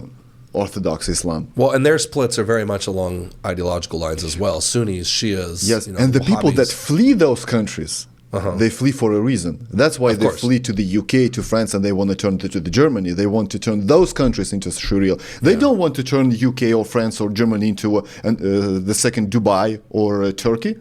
No way. They don't like something in their own country. Maybe it's too Western for them. That's why they flee and they want to destroy those countries. I will say that I think we have some examples of people who've got sort of on the inside of the Conservative Party who are openly, not Christians or whatever. Unfortunately, a large part of the Republican Party, they believe in nothing. They're not, and that's almost worse because they don't have any values, right? There are some conservative Muslims and conservative Hindus, for example. Of the examples that I'm thinking of, they're all very conservative, though. They're not the real dangers. They're going to the Democrats because the Democrats allow them to flourish. You look at Europe, right? If you're a Muslim and you're trying to take political office in Europe, you're not going to join a conservative party. No way. No way. It's the same thing here. You don't see Ilhan Omar and Rashida Tlaib like joining the RNC. No. They're running the Palestine flag at their office. That's what I'm saying. That's a treason. So like that question is kind of, it's like a difficult thing because it's almost like we don't have a realistic example of someone who was a threat who's trying also to run for a conservative party that I would vote for. That situation has never like materialized because everyone that I know who's openly not a Christian who's running, they're all very conservative, right? So I don't know. I mean, obviously, the answer is if I thought that they were a threat ideologically, then the answer is no. Then I wouldn't vote for that person, right? But in the Bible, it says, if you're not with me, you're against me, right?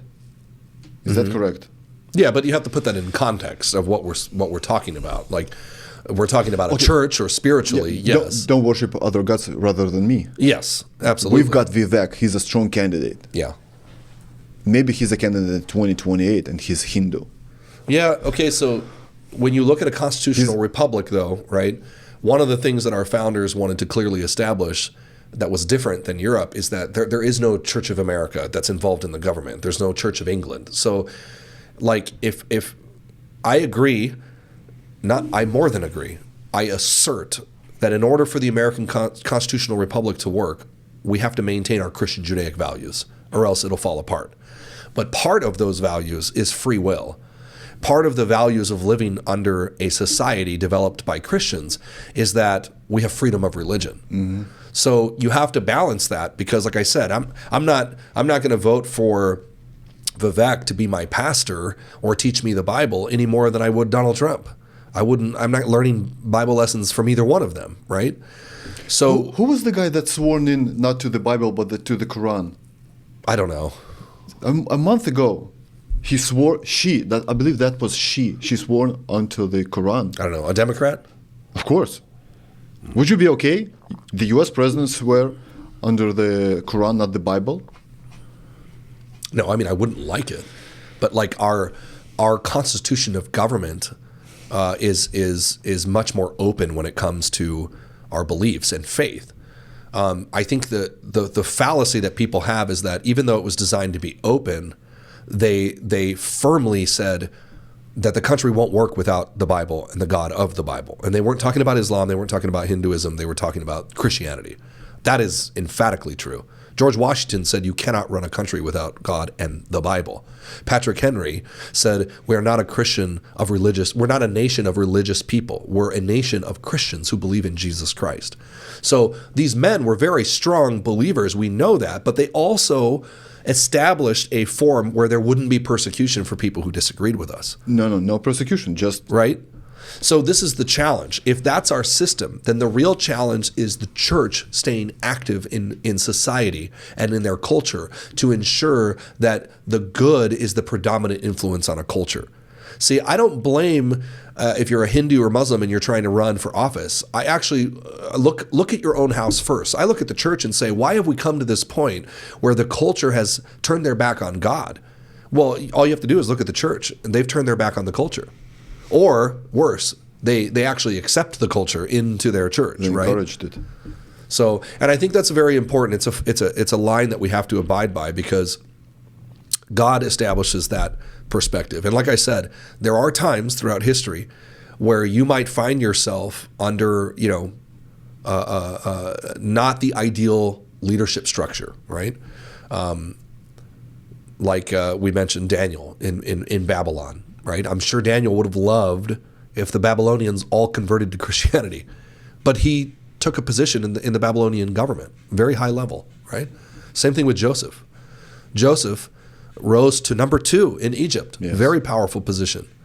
And none of those leaders were Christians. They were pagans. They worshipped, demons. And so I think that you have to know, this is why I talk about discernment and like taking a deep breath and making sure that we're acting in accordance with the Bible and how we deal with society and people. Because there's a time to exercise your right to vote and stop something, and then you also have to know when you're supposed to be a light in the darkness, right? Let's go culture war. Where do you think it all started? 1960s? 1950s? 1920s. 1920s. I'll go even back further. 1800s. I think that it started with the rise of rationalism, the age of rationalism. I think that for the longest time, people generally accepted that we were created, right? Yes. And I believe that Charles Darwin, for example... On purpose. Right. With a purpose, yeah. Charles Darwin had a lot to do with changing that, because that was sort of an excuse that he offered people to say, you don't have to believe in God anymore.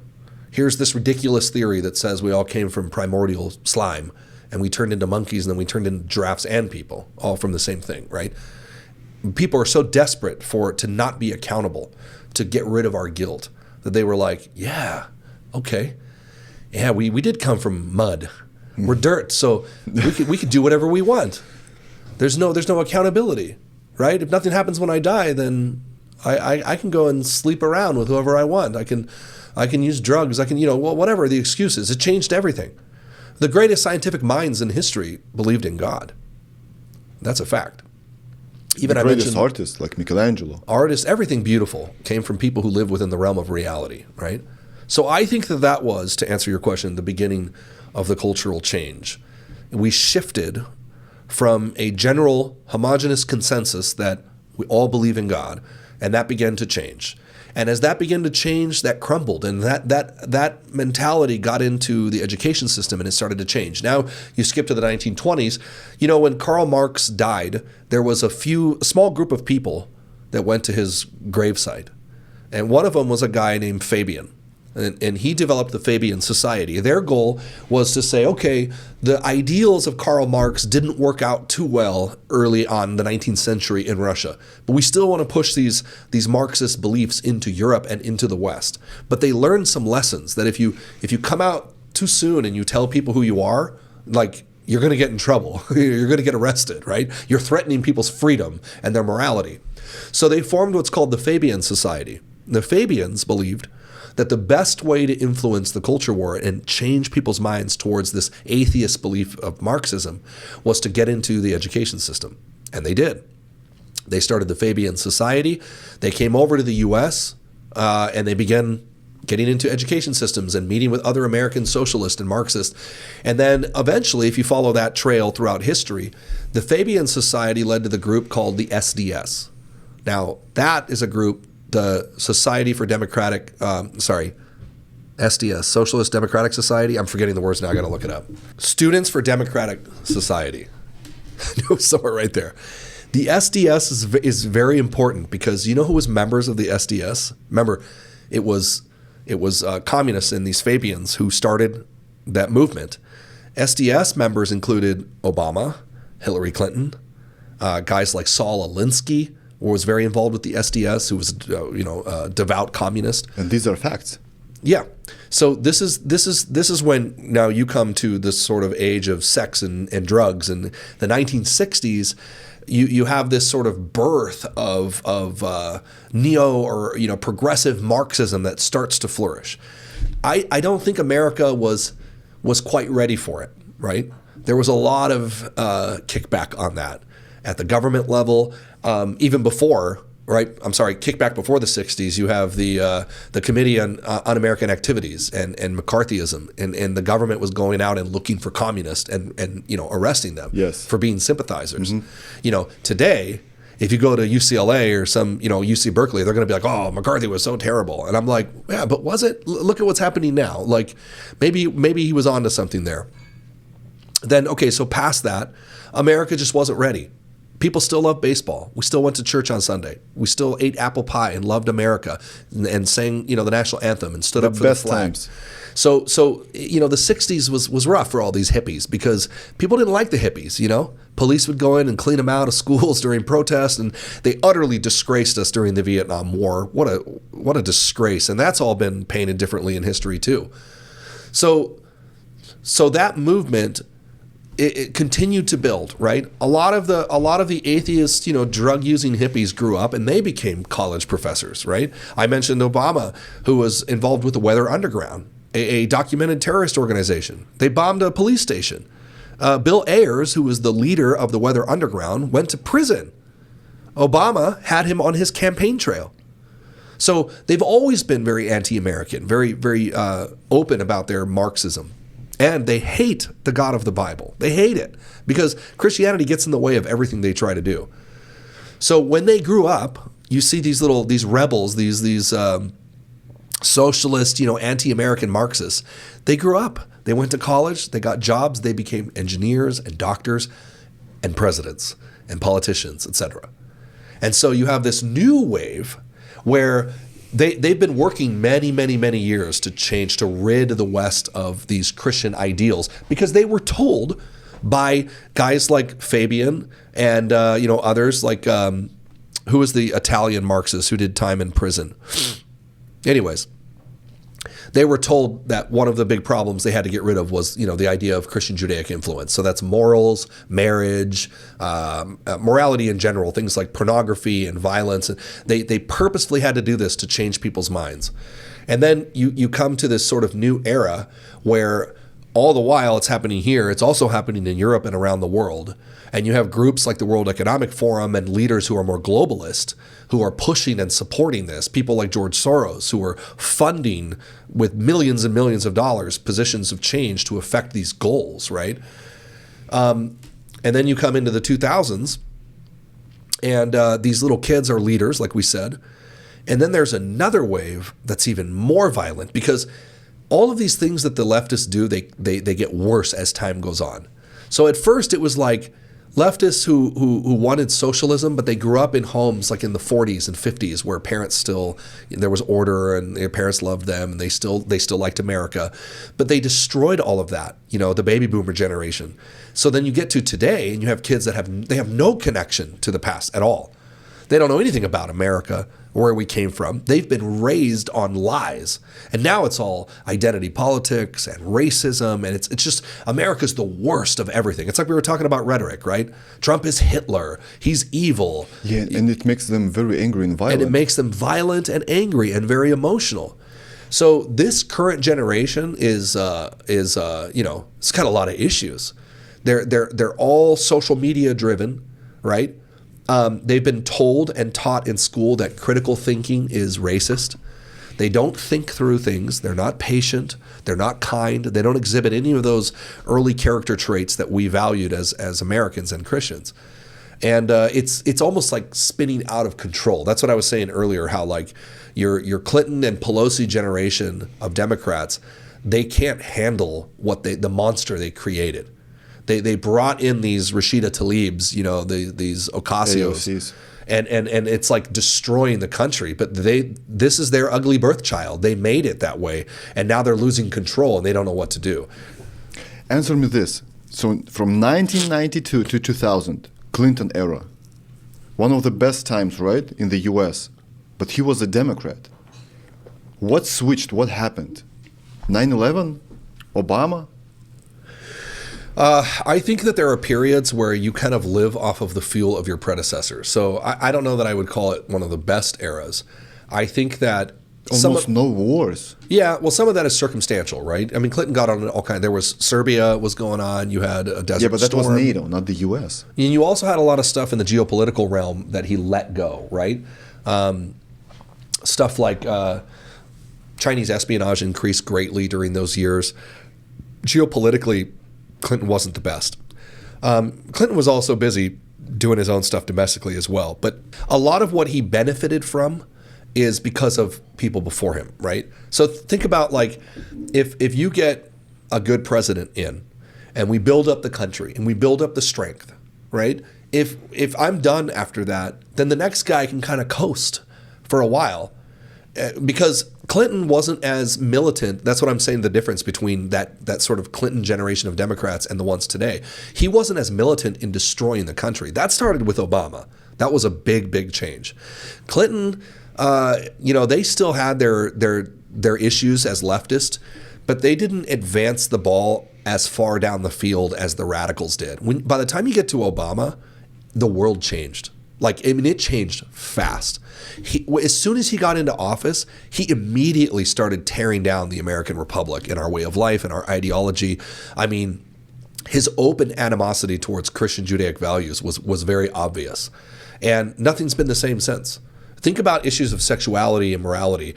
Obama immediately made, huge advances with transgenders and stuff in the military, and all of that was political, right? It's not that Obama, what does he care? There was a political effort in doing that. DEI started rising. Racism, all of a sudden, we elect the first black president in the history of the United States, and all of a sudden everyone's more racist than they were before. It doesn't make any sense. He did that on purpose. It's like what I was explaining with Cloward Piven, the wife and husband. They purposefully overload and break things down so that they can advance their efforts. And he wasn't any secretive about it. I mean, if you read his book Dreams from My Father, his dad was a communist leader, in Africa, and his real dad, and he talks about how he's like fulfilling his father's dreams. He's very open about who he is. They all are. So and the world was on fire during Obama. Yeah. No, he destroyed ours. He destroyed our society. Syria, Venezuela. Drone striking everybody on Earth. Yeah.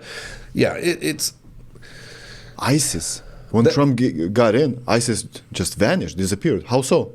You have the Arab Spring, which was Arab Spring. Yes. History will show was Egypt, just one of the Libya. most disastrous movements in recent times. It was an absolute disaster, and they lied about it. It was the reason why Ambassador Stevens was killed in Benghazi was because of that nonsense, and they tried to cover it up. They tried to blame. What's the story with Benghazi? It's 2012, right?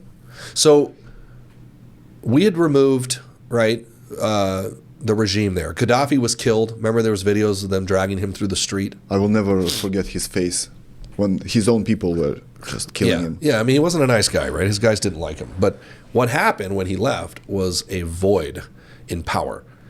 And the Democrats hailed that as a victory. They were like, yeah, it's the Arab Spring. It's back to democracy. Well, what that really meant was it's back to the Muslim Brotherhood or radical Islamist. Yes. For Ambassador Stevens had friends in Libya, and he was assigned as the ambassador there. He went back. You had the main embassy in Tripoli, and then you had this consulate Rio down in Benghazi. And here's where it starts to go wrong. Almost right away, well, actually for about a year leading up to the attacks in Benghazi, everyone was warning the State Department, which was Hillary Clinton was the Secretary of State at the time. Everyone was warning them, bad things are coming. There are terrorist groups moving toward us, right? You have ACAP, Al-Qaeda in the Arabian Peninsula, and others that were forming groups, armed groups, militant groups, and moving towards us, right? The CIA was in there trying to manage proliferation of weapons. So, we were making sure that Gaddafi's weapons and missiles and surface-to-air missiles didn't get out into the hands of terrorists or Al-Qaeda or ISIS or things like that, right? So Hillary ignored it. The State Department ignored it in conjunction with the Obama administration. Why? Because it went against the narrative that everything was good. Right? He was the president who loved all the Arab countries and everything was wonderful. And they were like, no, it's a disaster. Gaddafi's dead and it's becoming a lawless state, kind of like Afghanistan again. It's going to be a problem for us. Ignored it. They sent requests for upgraded security in Benghazi, and they ignored it. They said the walls are not tall enough. There's standards in the government when you have like a compound. We have requirements that say if you're going to use it, you need to have, the wall needs to be this tall, the doors have to have this kind of lock, etc. They weren't up to standard, and the State Department refused to acknowledge it. They didn't have enough people. They used a group called the Blue Mountain Group, which was a contract group of security that was incompetent. They won because they underbid and they weren't able to fulfill the contract of providing security. It was a disaster. So that didn't work. And they ignored them. Finally, as you get closer to the time of the actual attack, the CIA provided Hillary Clinton with intelligence saying there are brigade-size elements of terrorist fighters that are moving towards Benghazi.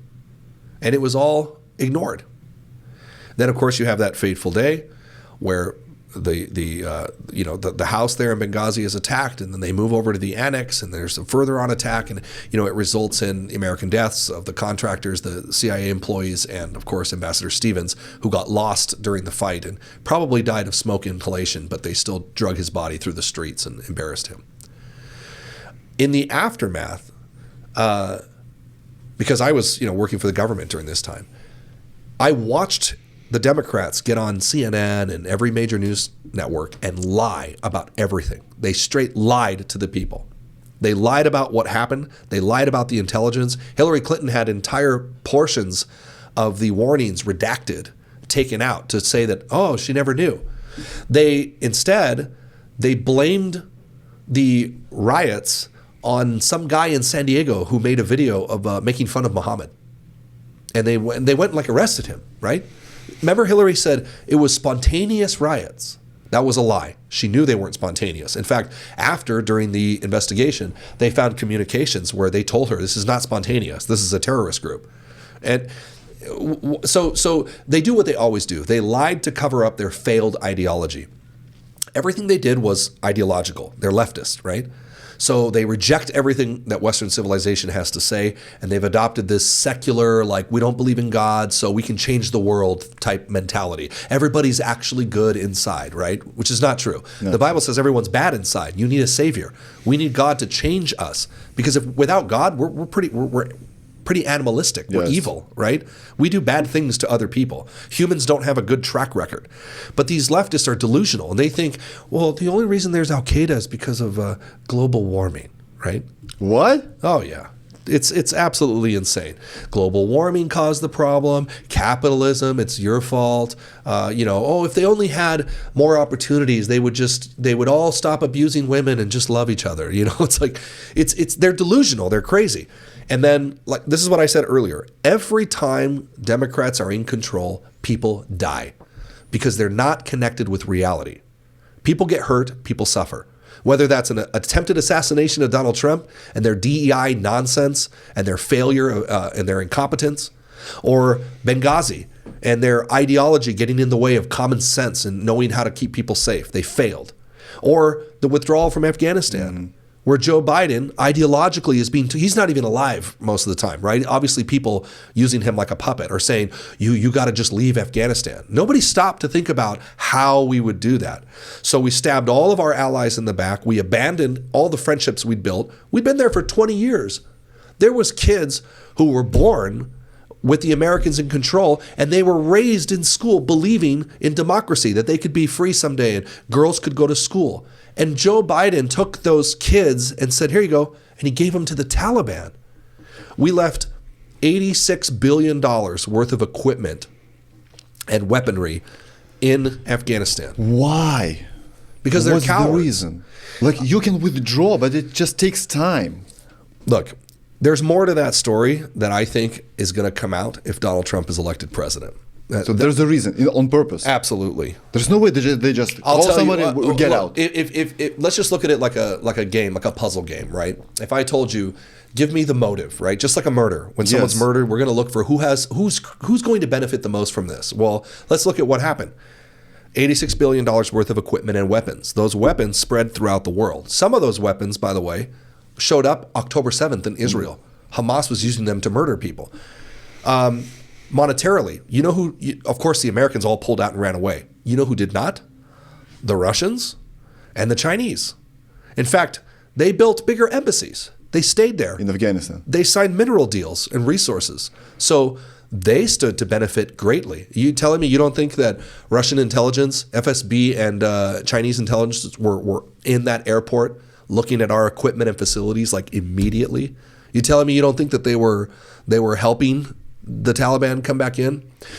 Here's what happened, because remember, for our listeners here, I worked for the State Department, right? So on the ground for the State Department's goal is primarily American citizens.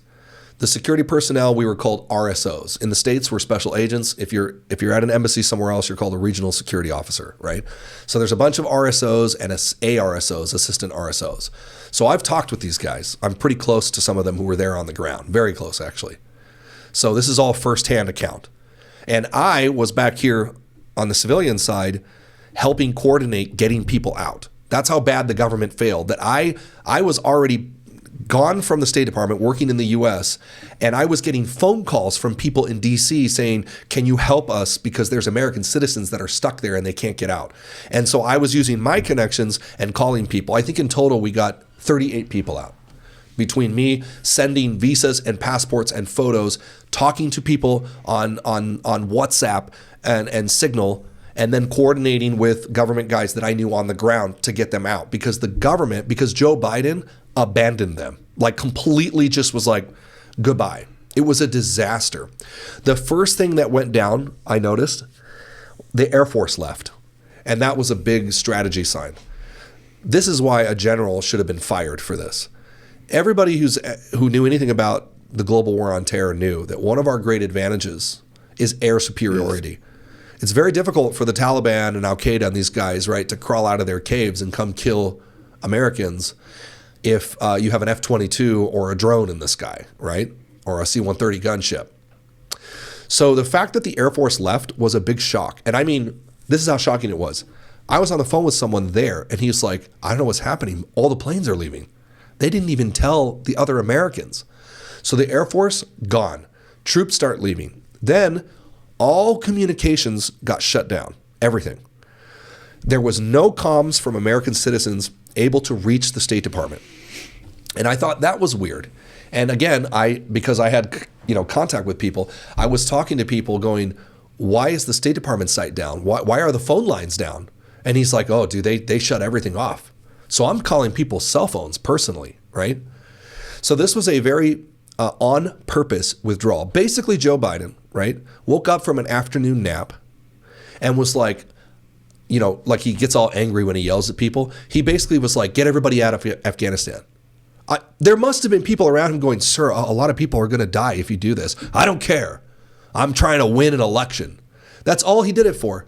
He sacrificed thousands of people's lives, including 13 U.S. Marines, dead because he wants to win another election. That's how disgusting his politics are. The general should have been fired immediately, right? Obviously Joe Biden's to blame. I think it's treasonous. That's my personal opinion. But, the Supreme Court just said that presidential actions while in office are immune. So I'm sure Biden knows that as well. But the other thing that happened was there were thousands of American citizens there, civilians, right? Afghans, many of whom, by the way, they earned their right to be U.S. citizens very deservedly because they helped Americans over the last 20 years. A lot of those families were interpreters. They were, coalition guys that helped us early on, and they had since moved to America. One family I helped, they're back east. They were back in Kabul visiting for a wedding. They're all American citizens. And the Biden administration was like, at the time of withdrawal. Oh yeah. There was thousands of American citizens that were just visiting. You know why they were visiting? Because when the Americans were in charge, it was a great place. You could go anywhere in Kabul. The Taliban was on the run. They didn't control anything. Do you know that the casualty rate, I think like that year, like one American soldier died and it was an accident. We were in total control. Here's my personal opinion. People are going to differ on this, but this is me speaking, right? I don't think that we should have ever left. Not for another 70 years. That's my opinion. I think we were in a very good geopolitical position.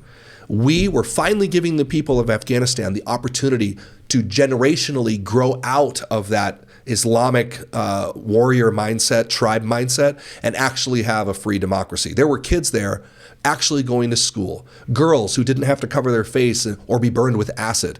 They're going to college and university. We were building roads and schools. We did the same thing in Germany. We're still in Germany. Japan, the brutal Japanese empire that committed all kinds of horrible atrocities during the 1940s, are some of our best friends now. So why were they in such a hurry to leave? Again, if you look at it from the perspective of an investigation, our enemies benefited the most from that, especially the Chinese Communist Party.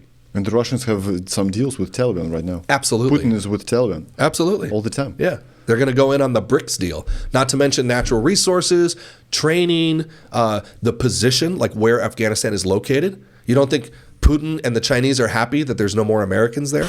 Joe Biden betrayed the United States in that withdrawal. He abandoned, not only did he abandon Americans and Americans were killed, think about what this does to us and our reputation around the world. Who wants to be our friend now? We had allies there who trusted us. We had Afghans who were warriors, good fighters, who fought alongside us and died in that conflict to defeat that terrorism and establish this American dream that we said, hey, anybody can do it. It's possible. And Joe Biden just abandoned them. See ya. We knew. I was on the phone talking to people. I'll give you one circumstance without saying names. I'm on the phone with a young man. He's an American citizen. He's in a suburb of Kabul in downtown in a house. I'm talking to him on the phone because he's panicking. He said, I tried to go to the airport. The Taliban has checkpoints and they're beating people with sticks, not letting them in. And I'm like, he's trying to figure out what to do. I'm looking at a schematic of a map and I'm trying to coordinate his location to some government people back at the airport, right? While I'm talking to him, he goes, hold on, the Taliban's coming. And he kind of goes quiet and I'm like, hey, stay on the line with me. And I guide him. I'm looking at a sat image of where he's at. And I'm telling him, like, he's asking me, I'm telling him the name of the streets and kind of telling him, go out the back door and go this way. The Taliban was going door to door throughout all the neighborhoods, looking for people who had firearms and guns, confiscating them. And anyone who they deemed had worked for the government or with the Americans, they were putting them on list and they were executing them. Like on the spot, hunting people down and murdering them. And so this kid who is a family member of someone who worked with U.S. forces, he's from back east in the States visiting. And he's like in panic that like his government has completely abandoned him. Anyways, long story short, he gets out the back, right? End up disconnecting. He calls me back a little while later and, says that he's alive. We end up getting them to a British compound because the Americans wouldn't let anybody near, or they couldn't, or the Taliban wouldn't let people near, right?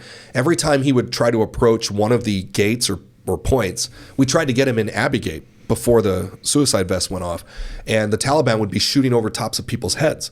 And then if you turn around and try to go the other way, the Afghan intelligence were shooting at people, like 50 cals over the tops of their heads, because they didn't know who was, American citizen or terrorist or whatever.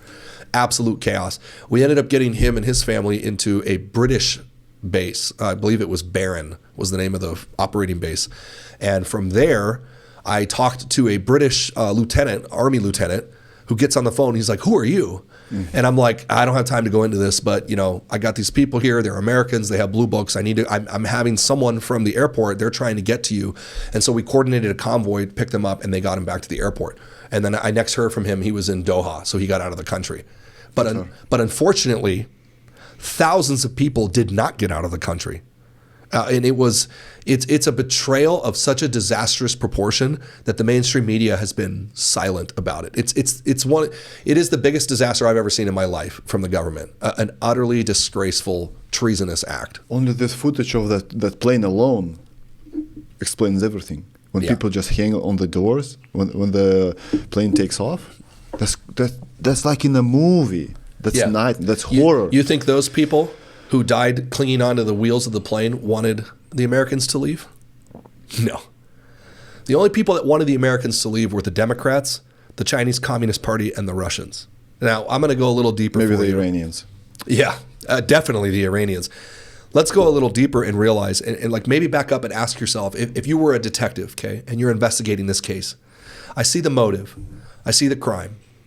Now I would ask myself, what's behind Joe Biden and this push to do this? Okay, now we get into the Hunter laptop story, where you see that the Biden family has been on the Chinese Communist payroll for many years, tens of millions of dollars paid to Hunter Biden, right? We have phone conversations between the person they identified as Chow and Hunter, where he's saying, "I'm sitting in the office right now with my father. You better do what I'm telling you to do," right? There's a clear and long relationship between the Chinese Communist Party and the Biden family. Now, anybody who's ever worked, I don't care what country you're in, if you ever worked around the intelligence services or had a clearance, you would know that's a compromise. They're not doing the Bidens favor. They may think that, but you tell me, what kind of government agency pays politicians of another country? Is it the Department of Energy? No, it's the intelligence services. The Biden family has been on the payroll of Chinese intelligence. I guarantee it. And I think a lot of this stuff is going to come out, and they have evidence and they have proof of it. And the Democrats are panicking because Joe Biden is basically Alzheimer's zombie.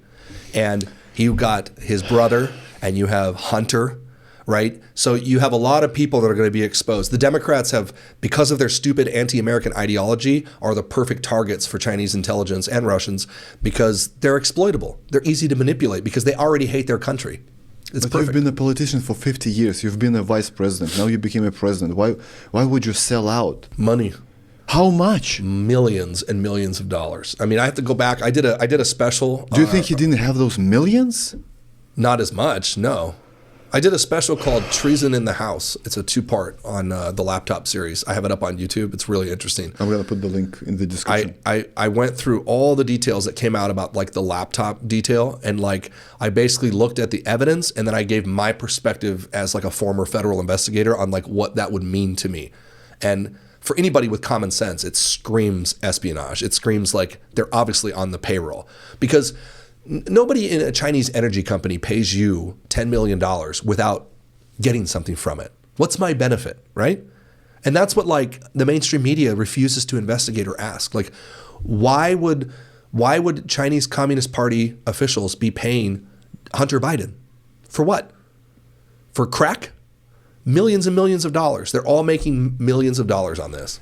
And no questions asked.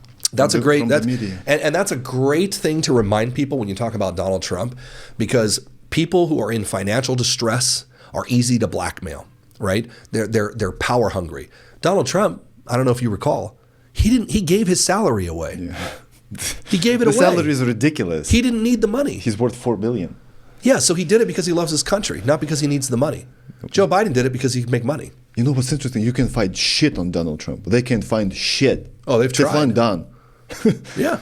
Nothing. I know. The guy is 80 years old. He's been 60 years in the business. Nothing. Yeah. Nothing substantial. Well, that's why they resort to just making stuff up. They just lie. And he's got 4 kids, right? Nothing on kids as well. Decent kids. Decent children.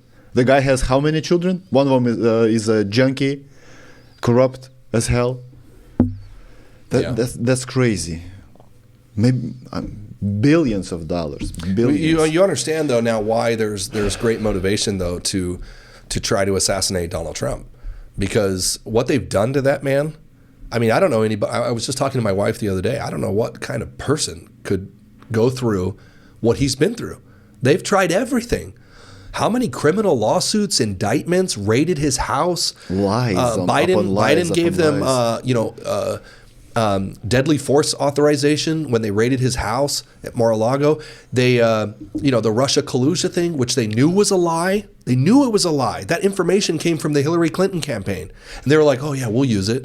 And they lied. I mean, that guy has been through so much. And what's funny is that this assassination was shocking. The attempt was shocking, but it was not a surprise. Not a surprise. We all have been talking about that for months now. Because you've got the track record here in the U.S. You don't like the president? We're going to kill him. Well, and they ran out of options. Like he was talking to, Tucker Carlson in that interview they did. And Tucker made the point where he's like, what else do they don't have any other options other than to try to kill you. He said that just not too long ago. We've all been wondering when that was going to happen, And I think part of it, it's not just one thing. It's everything that we've talked about today. All of these reasons combined is motivation for murder. Because if he gets back into office, there is 100% going to be some investigations. Hunter, taxes, Biden's treason in Afghanistan, which includes Department of Defense and generals who utterly failed their country, their relationship with China. The list goes on and on and on. How about DHS and the border? The purposeful introduction of American threats into your society. You hate America that much that your open border policy, and he'll stand there, look at you right in the face and say, oh, my border's not open. And then like the next day, 8 ISIS members are arrested throughout the United States. Or 2 illegal aliens rape for 2 hours a 12-year-old in the park. I know. It's just so, I mean, they've hurt our country at so many levels in every way possible that it's just hard. You understand why they're going to be so motivated to stop this man from getting back in. You know who I believe is going to get the real retaliation? Baron Trump. Yeah. This guy is 18. I don't know how old he is. Is he? He's 18. Well, he just graduated high school, yeah, right? He's 18 years old, and he sees it with his own eyes. Oh yeah, he'll never forget that. He will never forget that. And you can see from his eyes, he's built different. He's not like Donald Jr. or Eric. Mm-hmm. He's not the same. Well, I think that if we want to continue this sort of movement and this momentum that we have, we're going to have to clean up our own house too, because for the sake of being honest, we can talk about the failures of leftism all day. We know who our enemy is. It's the art of war, right? I think that you also need to be honest with the problems that we have within the Republican Party. There's a lot of betrayal. They've turned their back on our values, on our way of life. Even that, like asking, well, what's the big deal? We want to win elections, so why does abortion matter? Why does marriage matter? It's like, really? Why don't you ask our enemies why it matters to them? I think that a lot of that needs to be cleaned up. I was introduced to a world, right, that really opened my eyes when I was able to run for Congress here in California, just to see how things worked and how people were chosen, et cetera. It's not perfect. And I would remind people, for clarity, that you should be careful of worshiping a man or a group of people, right? Like, bow to no man but God. Amen. That's where your focus needs to be, because the minute you start trusting in politicians, I don't care if it's Trump or the Republicans or whatever. Yes, we can pick sides in conflicts in culture, and that's important.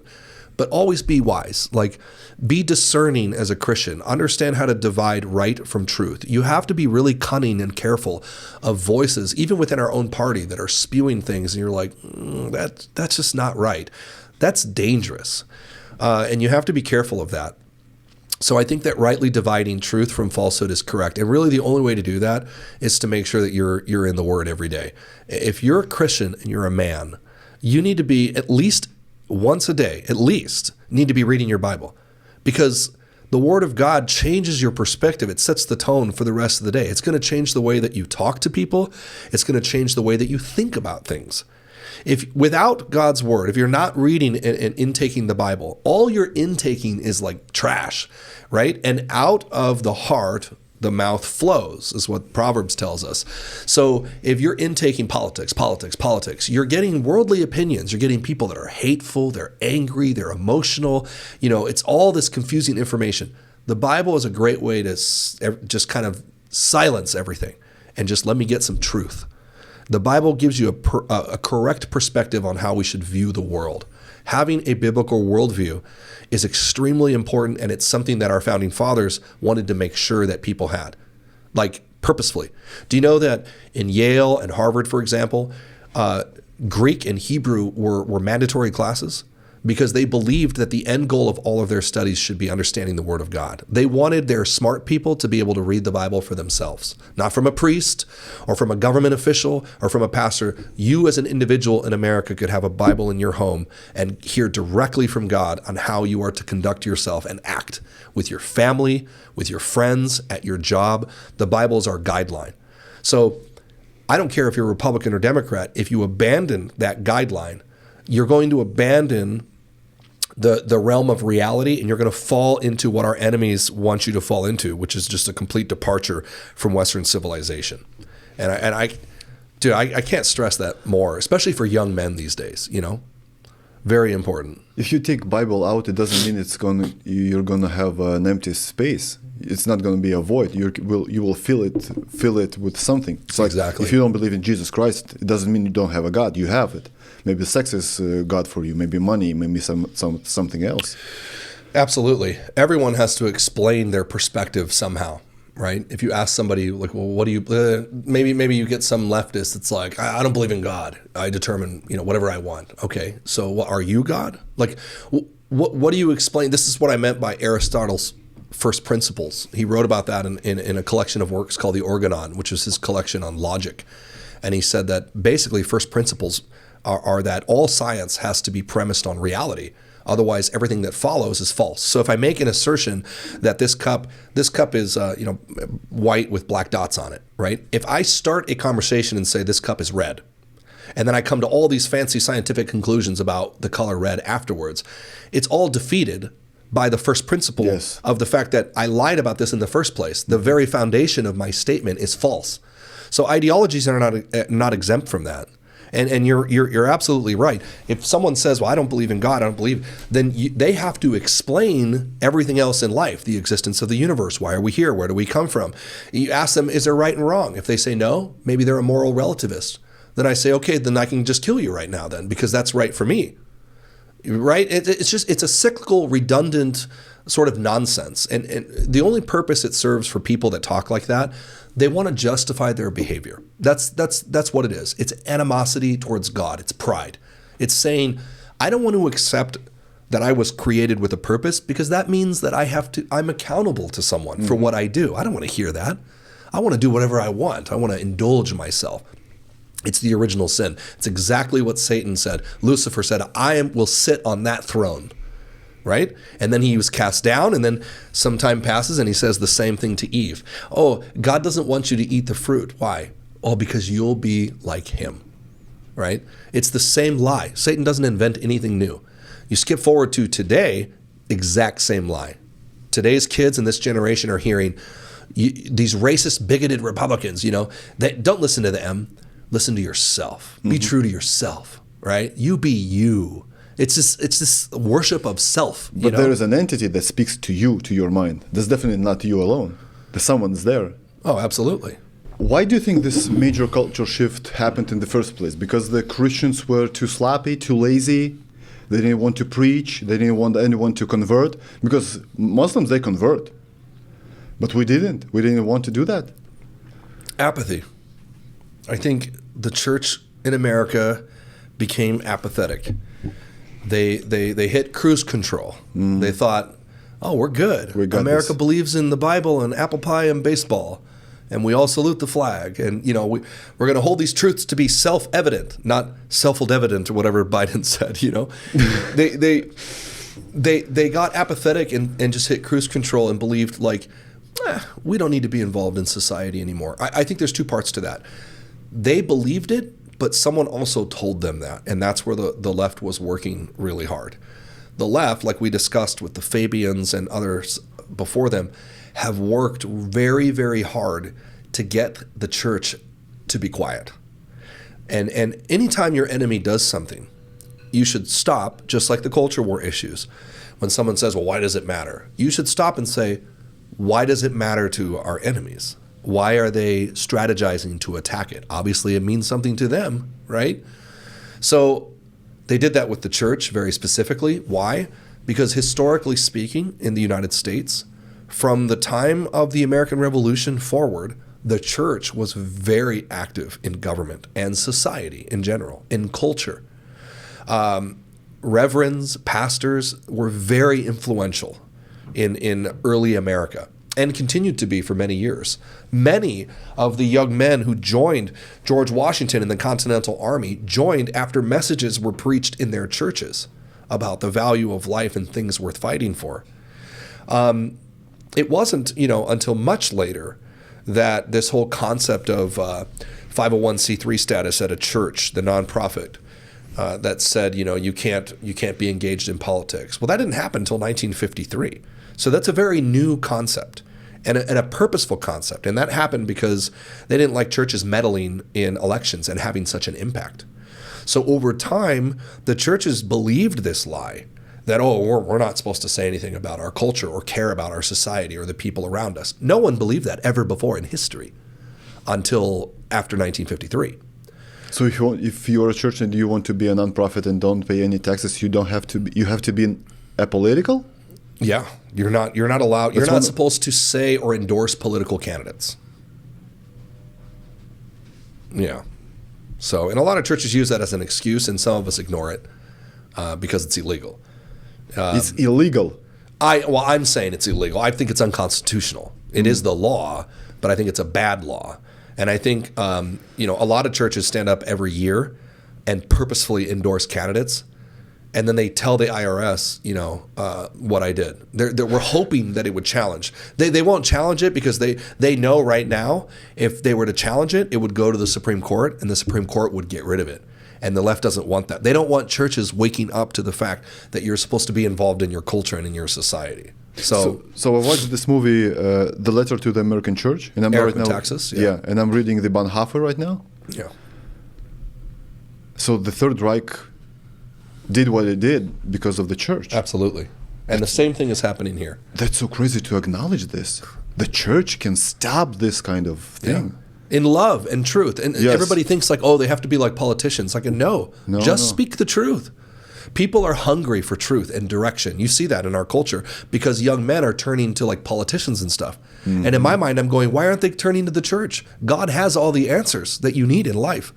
But the people that give God's word to people are not addressing these issues, right? If you go to church on Sunday and you're not hearing anything about what's happening in the world around you in society, in a young person's mind, you're going to separate this is church, this is real life. And that's exactly what the devil wants. And that's what the Democrats want that too. They don't want you being involved. Ideologies are powerful. But let's be clear about one thing. The Democrats are the most religious people in the world. Mm-hmm. Leftist, I would say, in general. Yes. They are zealous. They don't back off for a minute. You don't talk about religion or politics at work. But if you're a Democrat, that's all they do. They'll ram it down your throat in your kids and in their schools and in your movies and in your music. It's on and on and on and on. Religion their God is different. Exactly. Religion is just a set of beliefs that you hold to. And they are very religious in their beliefs that government is God. And they're united in their activism, right? while the whole time they've convinced Christians to just shut up and stay in church. And sure, you can go to your church, just don't say anything. You want to know what the Democrats' dream would be, like Newsom, for example? He would love for California to look like Beijing, where the church in China has to be underground, the real church. And I say real church because you know that there are churches in China, big buildings and everything. They abide by the communist rules. And if they get out of line, they go to jail or they shut them down. And that's really the dream of the Democrats, is that you can do whatever you want. You can go sit in your church building and talk about Jesus. Just don't bring it outside those doors. Keep it in there. Don't bring it to work. Don't bring it to church. That in of itself, not only is it morally wrong, God commands us to be bold in our faith, right? Because if you're ashamed of him, he will be ashamed of you, is what the Bible says. Not only is it wrong theologically, but it's very wrong as an American citizen, because that's not how our government works. And I frankly I've grown very tired of this cowardly theological approach, because I would ask people, what do you think the Christians in North Korea would say if they had the chance to vote for their leaders, right? Would they vote, or would they be like, oh, no, we just want to tell people about Jesus. We don't want to be political. Of course they would. From time to time, I hear this thing like, God bless you, right? And only a month ago, I realized, yeah, secular people can say God bless you as well. They don't say exactly what God. Yeah. That's why I started to saying, Jesus Christ bless you. May Jesus Christ bless you. Because this is the God of mine. Mm-hmm. When they say God bless you, maybe their God, even the Satan is their God. Mm. And they're not lying. Well, I think even when people say they believe in Jesus, your first question should be is, who is he? What Jesus are you talking about, right? Lots of people believe in Jesus. The Bible says even the demons believe and tremble, right? Yes, that's correct. The Muslims believe Jesus was a great prophet, the greatest prophet, they say. Yes. Greater than Muhammad, right? So the more important question is, do you believe that Jesus is who he says he is? Exactly. Right? That's the problem with the Quran and the Bible. So people on the left, they say, so Islam or Muslims say, we recognize Jesus. We've got the Jesus in our own book, in the Quran. Mm-hmm. It's the same person. It's not the same person. You say it's a prophet. He's a prophet. We say it's the God. Mm-hmm. It can't be the same person. Mm-mm. It's just the name. Mm-hmm. It's Isa and Jesus, Yeshua. But these are not the same person. They're way different. Mm-hmm. Our God is your prophet, which is not true. We believe that your prophet is our God. Yeah. That's a way different approach to life. And this is a problem even within the church. I mean, you mentioned Bonhoeffer, and if you look at the churches in Germany, how many of them were completely useless, ineffectual, right? Ended up serving no purpose, and in their effort to we just want to love people and not be political, they got millions of people killed. That's not very loving, right? Yes. And I believe that many people who are pretending to be Christians, or they're saying it because it's politically fun. I heard a lot about, you hear a lot of that at the RNC if you watch. Everybody is, God bless America, God this. And I want to stop some of them and be like, do you believe in God? Yes. Or more importantly, if you say you believe in him, why don't you do what he says? Jesus says, you'll know that you're my disciples because you obey my words. And so if you're not really a follower, then what's the difference, right? But isn't it the best example of this is Mike Johnson? He was so religious, but it seems like he's not. I don't know Mike personally. I mean, I've heard people close to him that say he's a believer, and I know a lot of people in DC that are Christians. I think I'm careful about judging individual people that I don't know too quickly, because sometimes, and I learned this when I ran for Congress, not everything is black and white. When you hear people on the news say something, sometimes there's a lot behind it. And I've learned that in the military as well. When civilians look at like police actions, for example, or in the military, there's an immediate opinion, like, why did you do this, right? But then, like, I know from being on the other side of it, there's a lot more details about what happened with that event that clarified the decision making. So I know I went a different direction, but with Mike Johnson, I don't know anything about him personally. So he's the Speaker of the House. I know he's the Speaker. Yeah. Third person in the country. Right. So you attend RNC, and you're a believer of God. You're a Jesus person. And once you see that this Hindu woman comes up to the stage and she worships some kind of god, he should have made a statement because he is a believer, but he didn't. Yeah. That's your party, and they endorse some kind of god? Yeah. Well, I mean, I think the question is, what do we do with this form of government, right? Like, if the American government is not by design, it's not mandatory to be a Christian to be there. So, are you saying more on a personal level? Personal level, yes. Yeah. As a believer. Yeah. As a Jesus Christ follower. Yeah, I mean, I think it's extremely important to be personally vocal about your beliefs. It's very important, right? I think that, again, if you're Daniel working in Babylon, you have to pick and choose your battles because, do you go to work every day and remind the Babylonians that they're pagan? Or like, are you a witness to them and maybe they'll convert and become a Christian based on your behavior and your actions, Timothy was encouraged to live peaceably with all men and work hard with his hands because his actions, the way he lived, were an example of Christ's love.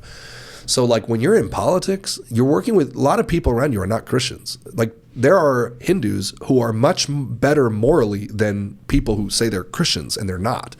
Your typical, atheist, conservative, I love America, but then you dig into what they believe and you're like, you don't believe in anything, So I think you have to pick and choose your battles. If you are called to be a Christian and be in the realm of politics, you have to live your faith in a way that's loud, obviously, but I think you have to pick and choose your battles, because if you go up every day and remind people like, hey, I know this is the government and you don't have to be a Christian, but I don't like you, I don't know how that would look per se.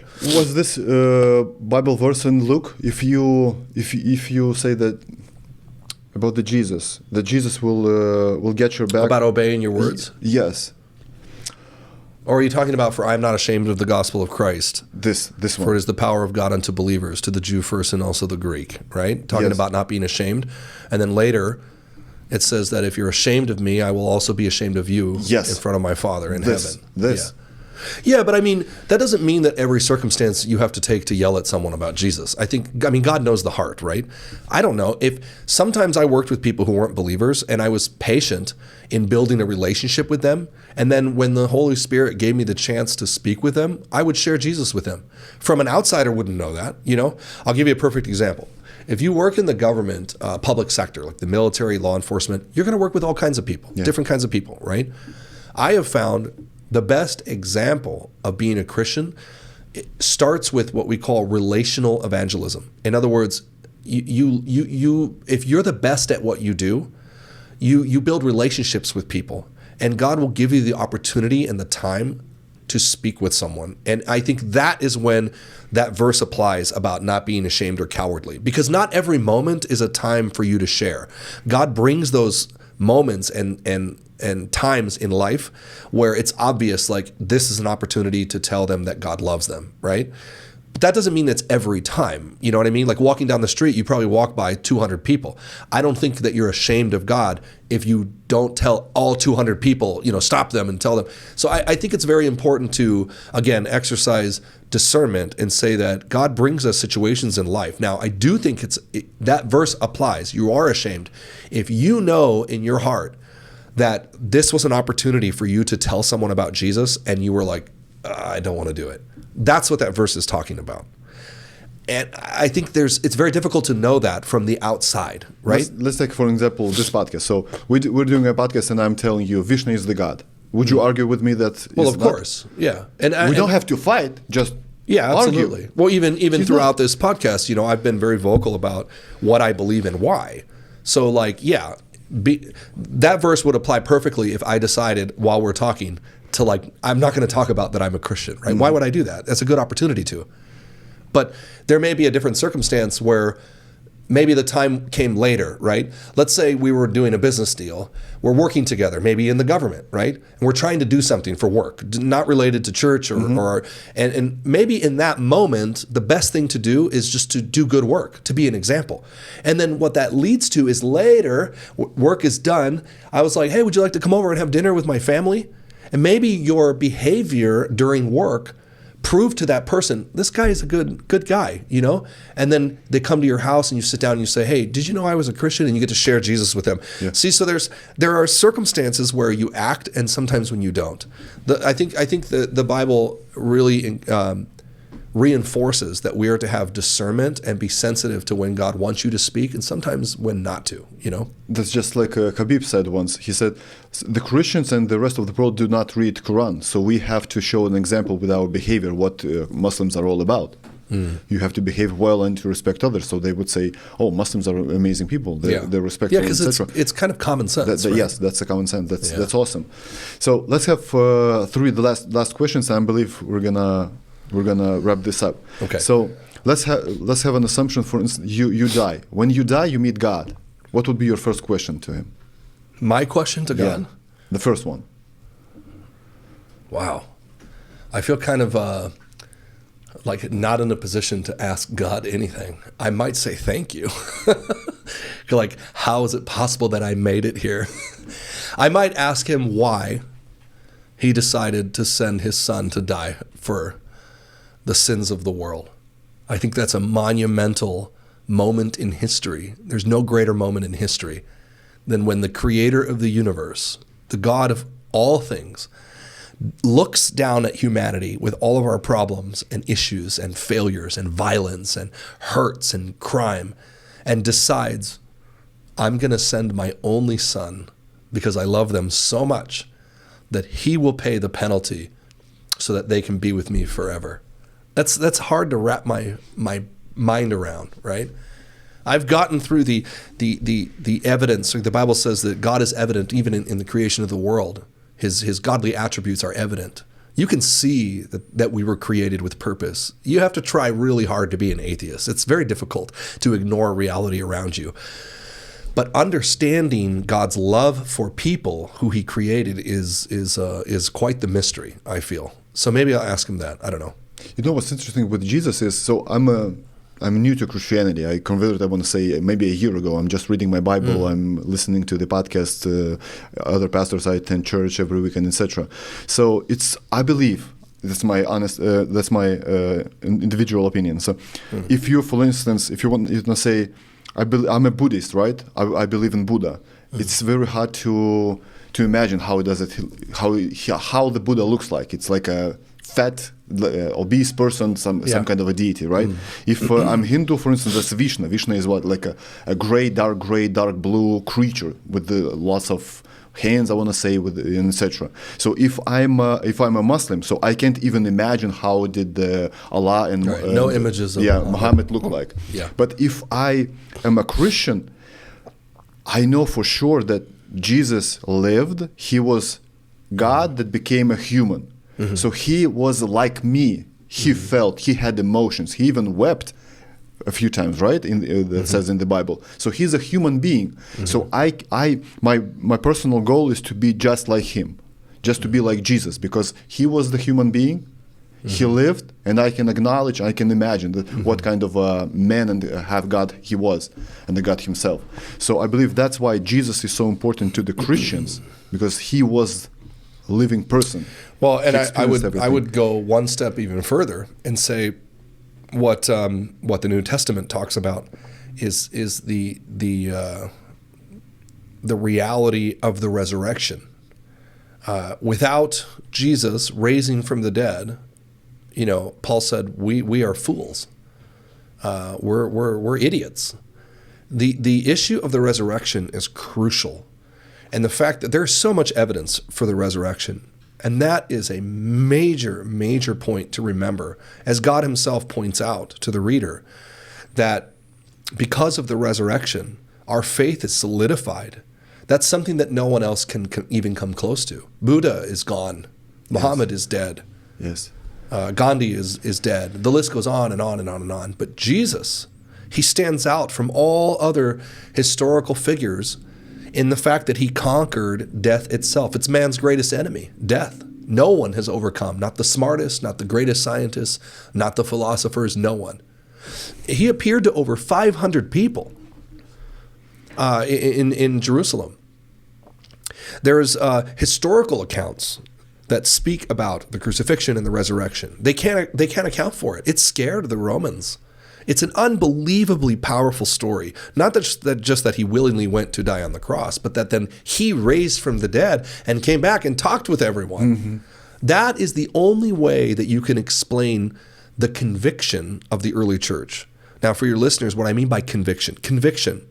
I just spoke with a group of students at a camp called City on the Hill, and we were talking about Christianity and politics and standing up for what you believe. Conviction has traditionally been a very powerful thing for Christians who were martyred or died for their faith. Not like the Islamic martyrs who they kill other people for their God. Christians have died so that others may live. That conviction is very important because for historians, I would ask them, how can you explain that virtually all of the apostles, except for John, died horrible deaths? If something wasn't true in your mind, why would you die for it? And you keep going throughout the first century church into the year 100, 200, 300. Christians continued to die. They were persecuted by Nero, the Roman emperor. They were burned alive, fed to lions, ripped apart. You get to Polycarp, was the bishop of Smyrna, which is today in Turkey. And he learned the Bible from John, the Apostle John. So not too far a connection from Jesus himself. Polycarp was burned at the stake, 86 years old.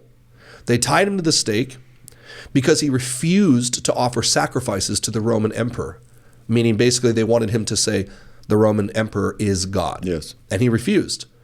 And normally they would tie people to the stake to burn them. And he said, you don't have to tie me. I'm not going to go anywhere. That's how convinced he was that Jesus had raised from the dead. Do you know the story goes that the Roman proconsul approached Polycarp as he's on the stakes and he said, deny Christ and we will let you live. And Polycarp said, far be it from me. 86 years have I lived and Jesus has never let me down. How could I turn my back on him now?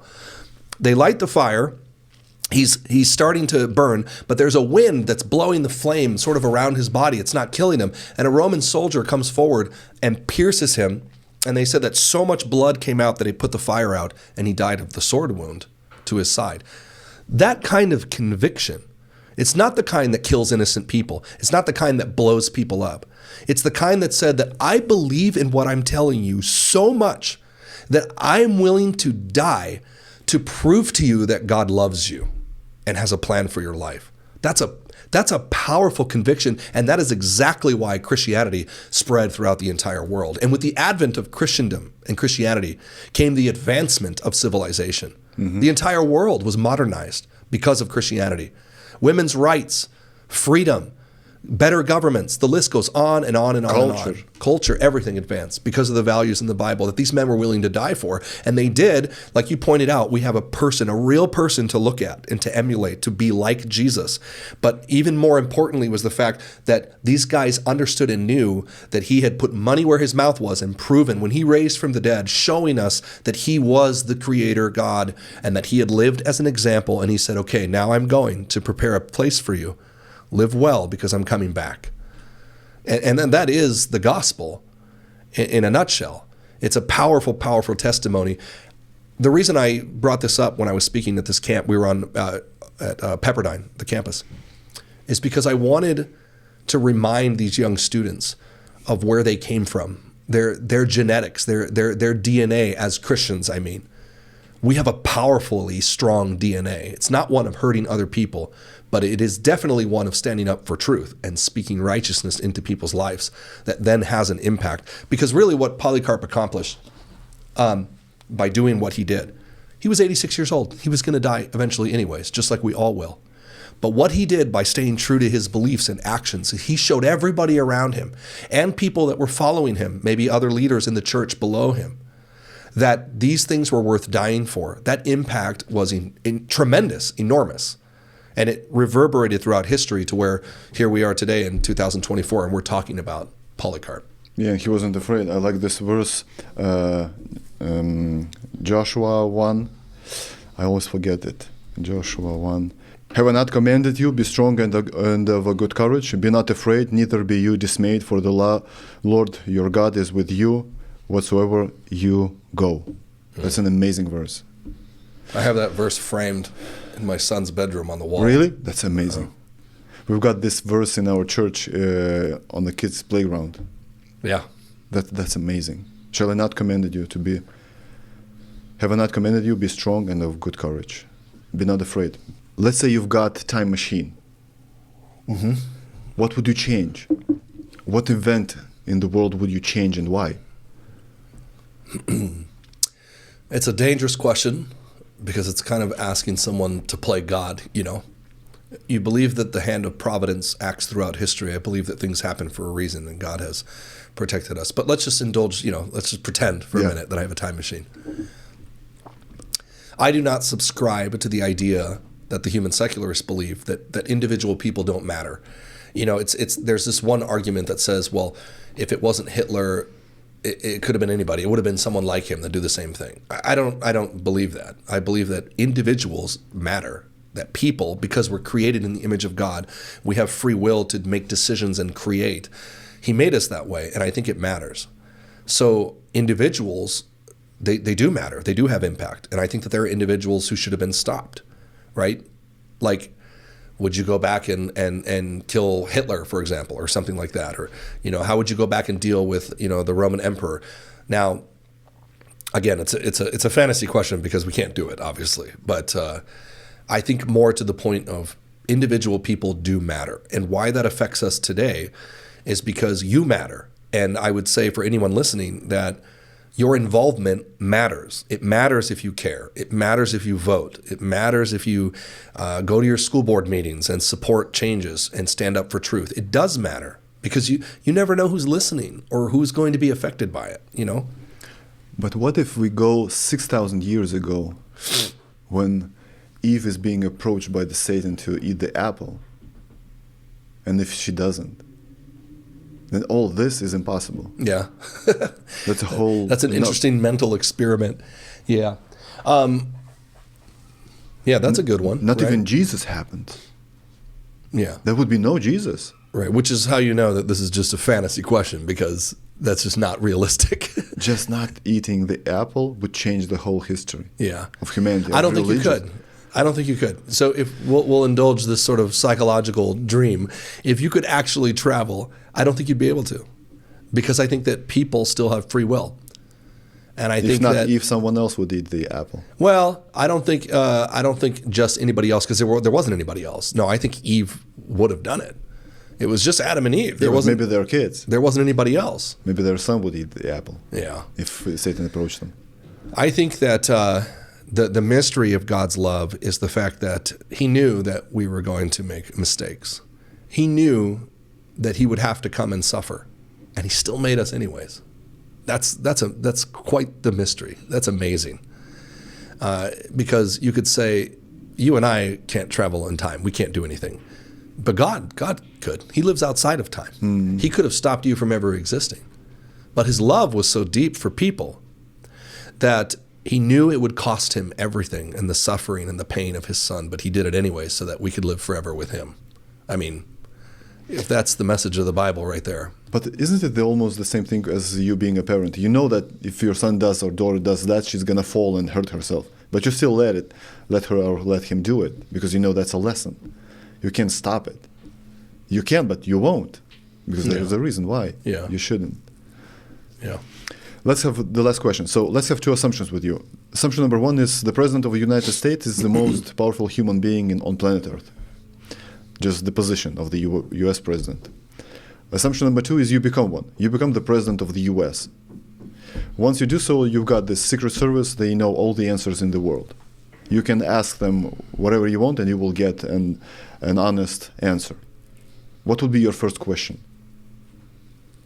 Like including all of history, you mean? You can ask whatever you want. You will get an honest answer, the truth. No, that's a fun little question. There's lots of questions I'd like to know. That's why the first one matters. I don't know. There's all kinds of questions. Questions about the government activities. You have Area 51 is a pretty interesting concept to think about. It'd be really interesting to read some conversations between, great leaders of the past to see what transpired. Some of that's public, we can see it, but there's always more to the story. I don't know. That's a really interesting question. I think it's interesting because where I've worked and lived, when you're working for the government, it's like there's a lot of things where like people on the outside looking in think, oh, there's a mystery, there's a conspiracy, and then but if you're there working, you're kind of like, it's not a big deal, we're just like doing work. But there's definitely questions, yeah, all kinds of questions. Ask one, the first one. I would like to know a little more about the details behind, like we talked about, the Afghanistan withdrawal. I would really like to open a box and understand all the decision makers in that process and who was behind Biden, what made him decide that. I'd like to sit in the briefing because nothing happens without briefings, right? Obviously, he had the Joint Chiefs. They must have talked in a room. I want to hear that conversation. The records? I want to see the records. I want to see how that was made, and I would love to know the depth of foreign intelligence involvement in the Biden administration, because I think it's deep. Would you expose it to the public as the president of the U.S.? Oh, absolutely. Right away? Yeah. You're not afraid it's going to cause chaos? Well, okay. Since you half of the country would be upset. Yeah. Well, you made a good point, though, and I think that's an important point for people to think about. You know how all the time people on the internet are like, unclassify everything, yes, and just say everything. But when you work for the government, you realize that they're classified for a reason. Like it's not good to just expose everything all the time, right? Sometimes people think that because they don't have the ability to know that there's somehow something wrong or conspiracy. And it's like, well, not always. Yes, there are bad things that should be exposed, but sometimes not everybody needs to know everything. Like just because you don't know what's happening doesn't mean that a lot of other people don't, right? If you have, a clearance for classified access, we had classification because we worked very dangerous operations and needed to protect that information, right? A lot of it is not surprising. It's just you need to keep it secret so that you can keep people safe. Now, from the outside, people will be like, oh, that's classified. What are you doing in there? And it's like, well, we're just doing our job. And then, they might say, well, why don't you make it public? I'd be like, no, that's dangerous. We shouldn't make it public. And then that same person would be like, well, then there must be a conspiracy. You're hiding something. And I'm like, yeah, no, I'm hiding it from you, but it doesn't mean that people here don't know what's going on, So not everything is a conspiracy. I think people on the internet need to remember that. Every time they see the government do something, it's like, oh, there's a big conspiracy behind it. And I think that you have to rightly divide truth from wrong. There are people in the government that do bad things. I just extensively talked about Afghanistan. It was horrible, right? I'm also smart enough to know that because the Biden administration messed up Afghanistan, that does not mean that we should shut down the government or we need the government to run. I hear the same thing people talk about the CIA or the intelligence community. Have they done bad things? Well, my first question is, when you say they, who is they? People, right? Like the Biden administration brought people in to government agencies that are Democrats and they're doing a bad job. So the answer isn't destroy the whole agency. It's get rid of those people that don't know what they're doing. That's what Vivek is talking. He wants to dismantle FBI, Department of Education, CIA, all that stuff. Yeah, well, they have functions that have to be replaced, right? Like you can't be a world global superpower and not have an intelligence community. That's just dumb. That's, to me, when I hear people on Instagram saying that, I'm just like, you just telling the world that you're immature. You don't have any experience in the real world. You don't know how life works. If you think that you can just dismantle the government, the military, and the intelligence agencies, I mean, those people keep a lot of people safe. Yeah, that's for sure. So, it's like, be an adult and say, if you don't like something that the CIA did, for example, then hold that person responsible. Don't jump on this whole thing. It's like, destroy the U.S. government. That's anarchy. You know what I mean? I agree with you. So if we're saying that people can't handle the truth, it means that we will never see the Epstein list. Like never. That might come out. Maybe. Can you imagine seeing a list of 100 names and last names of your favorite actors politicians, business Hundreds. moguls, There's hundreds. Yeah, who knows how many? There's a lot of people. And they're idle to you. And now you see he's a pedophile? That's riots, minimum, at minimum. Yeah. If they tell you what really happened on November 22nd, 63 with JFK, that's riots. That's why it's still classified. Why the COVID files are classified for 70 years, right? 70 years. There's a reason why. They're just afraid of the civil war. Some of that stuff though will come out, I think, in this next administration, and I think that's why they're so scared. I think some of it is going to come out. I believe so. Yeah. Absent list is number one. I believe that's the number one priority. That's what people want. If Trump Epstein gets elected, and you mentioned COVID, that's going to be huge. I mean, there's potential prosecutions coming against people, legal problems for people like Fauci, for example, that lied to the American people, that cost people their lives, that didn't get to see their loved ones when they died, that lost their businesses. Some of that will come out. I guarantee not everything will come out because we're just not going to get to the bottom of it, like you said. But I think a lot of stuff will come out. Yeah.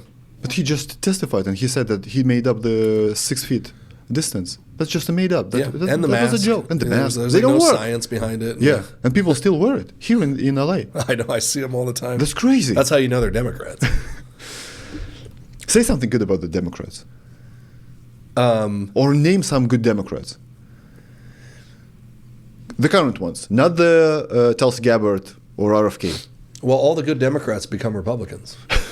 So, yeah, there's nothing good in the Democrat Party. Like nothing.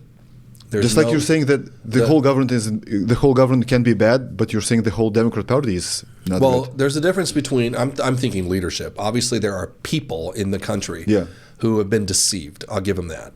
I think that if you believe the lies that the Democrats are telling everyone, well, then of course you'd be a Democrat. Because if I listen to everything MSNBC or CNN said, well, I'm not a racist. I don't want to be, I don't want to vote for Hitler. So of course I'm going to vote Democrat. So I think there's a lot of people in the country who have stuck their head in the sand.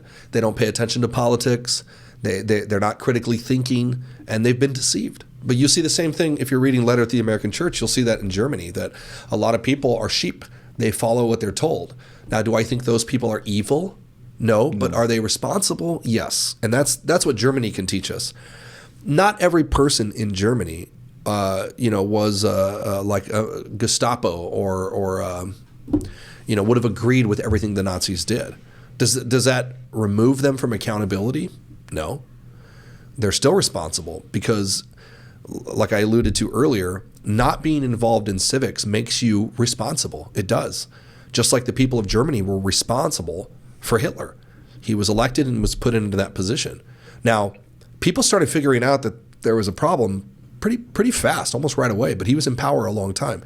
As you know, there was a lot of plots to try to kill him that failed, etc., but it was too late. They were too apathetic. And as Metaxas points out, the church was too apathetic. They let that advance so far that by the time they wanted to do something, it was too late. I think that's a sober reminder for American citizens today, on both sides. Democrat voters, the leaders are 100% responsible, but there's a lot of voters that probably, they're just ignorant. They don't know what they're talking about. And I would say, look, that's not going to excuse you from what's going to happen in the future. Because if we just look at history as an example, the direction that we're going, it ends in suffering, right? Because that's what's happened with every other country. Germany is a good example too, because if you look at the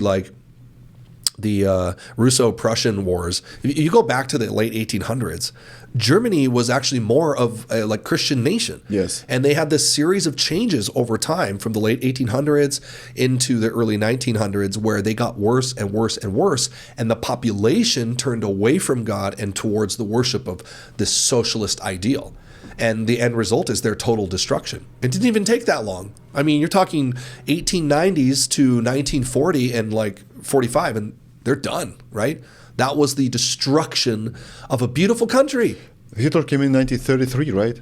1945, it was over for 12 years. Well, he was a World War I veteran. He started getting involved in things. Remember, they put him in jail because they didn't like what he was saying and threatening the government. Then he gets out. Then he starts the Brown Shirt Party. Then he officially comes into power. Right? You have the Olympics where the Nazi party's got all their banners and everything in the early 30s, and then when they took power and he started killing his political opponents, that's when things got really bad. But I'll give you a perfect example. it was a fast downfall, is what I'm saying.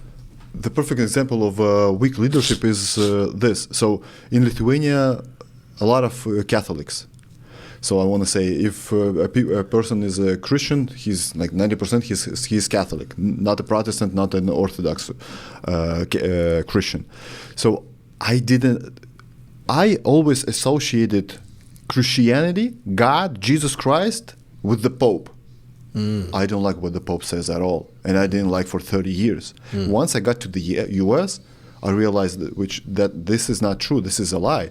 Pope is only for the Catholics. The Protestants right here, you don't have any leader, I want to say. You follow the Bible. The Bible is sacred to you. Then I started going into church, and that's how I converted into Christianity. Yeah, I mean, what you're describing, we could probably talk for another 5 hours about the theological aspects of what you're talking about, but essentially is we as Christians hold to sola scriptura, yes, which is the word of God, is what we need. It's sufficient, and we don't need further revelation from popes or priests or things like that, which we believe is in keeping with what the word of God says. But it is a big difference. There's a lot of division. There's too much division within Christians as well. You hear in America, just because someone says I'm a Christian, it doesn't mean what it used to mean. You have to stop and ask them, what kind of Christian are you? What kind of church do you go to? What do you believe? Because there's a lot of splits and problems. We have to stop doing that. You're a Christian, it means you believe in Jesus Christ and you're a follower. That's it. The great equalizer, the great unifier is Jesus. Yes. And I mean, the bottom line is, this is the source. If a church departs from what the Word of God says, they're not a church. They're following doctrines of demons. They're doing something else. They can dress up like Christians. They can put crosses on their buildings and stuff like that. But the true measure is what Jesus said himself. You'll know my followers because you obey my word. Yeah. So if you start to make up your own things, or you're like, oh, well, this guy over here, we call him a prophet, and he told me this extra thing. You're like, nope. I don't know what you're talking about, but that's called a cult. Yes, that's a cult. Yeah, I mean, Jesus is the great unifier, and really that's what America needs, because once upon a time, America believed in God, and we believed in the values and ideals that the Bible presented. Even the founding fathers who were deists, who called themselves deists, who believed, that there is an ultimate creator, but they didn't call themselves Christians. Even they said, the Bible is the perfect way to run a country. This is what we adhere to. This is what we follow. And that's all written in history. You can read it in their memoirs and their letters to one another, etc. And we need to get back to that first principle, because it's like what I keep bringing up with Aristotle, is America's first principle is the Bible. We based everything on that. And if we don't get back to that, we're done. We're going to cease to exist, because this great building that we call America is built on a foundation of the Bible. And you have a lot of Democrats and Republicans who think we can just knock that foundation. Oh, we don't need it anymore. What's going to happen to the building? It's going to fall. Oh, they will change. They will have a substitute to that. That's why I ask you if you're the Bible, but it will fall, because if they substitute it with another form of ideology or belief, it would be another country. Yes. Society won't work. I mean, this Constitution was made for a moral and religious people. It's unsuitable for any other. That is what our founders said. It's a republic if you can keep it. That's right. Josiah, thank you for coming. I know that was a long way, like almost 3 hours, right? Yeah. From Temecula. Thank you for coming. Thank you for your knowledge. Thanks you for your energy. May God, Jesus Christ, bless you and your family, your 3 kids, your wife, and everything that you do. Guys, I'm going to put the link in the description. Buy the book. You can also follow Josiah on Instagram, on LinkedIn, YouTube. That's it. And X, on Twitter, X. lots of news updates we put out on X. Yeah. All the links is going to be in the description below. Thank you for coming. Thanks for having me. God bless you.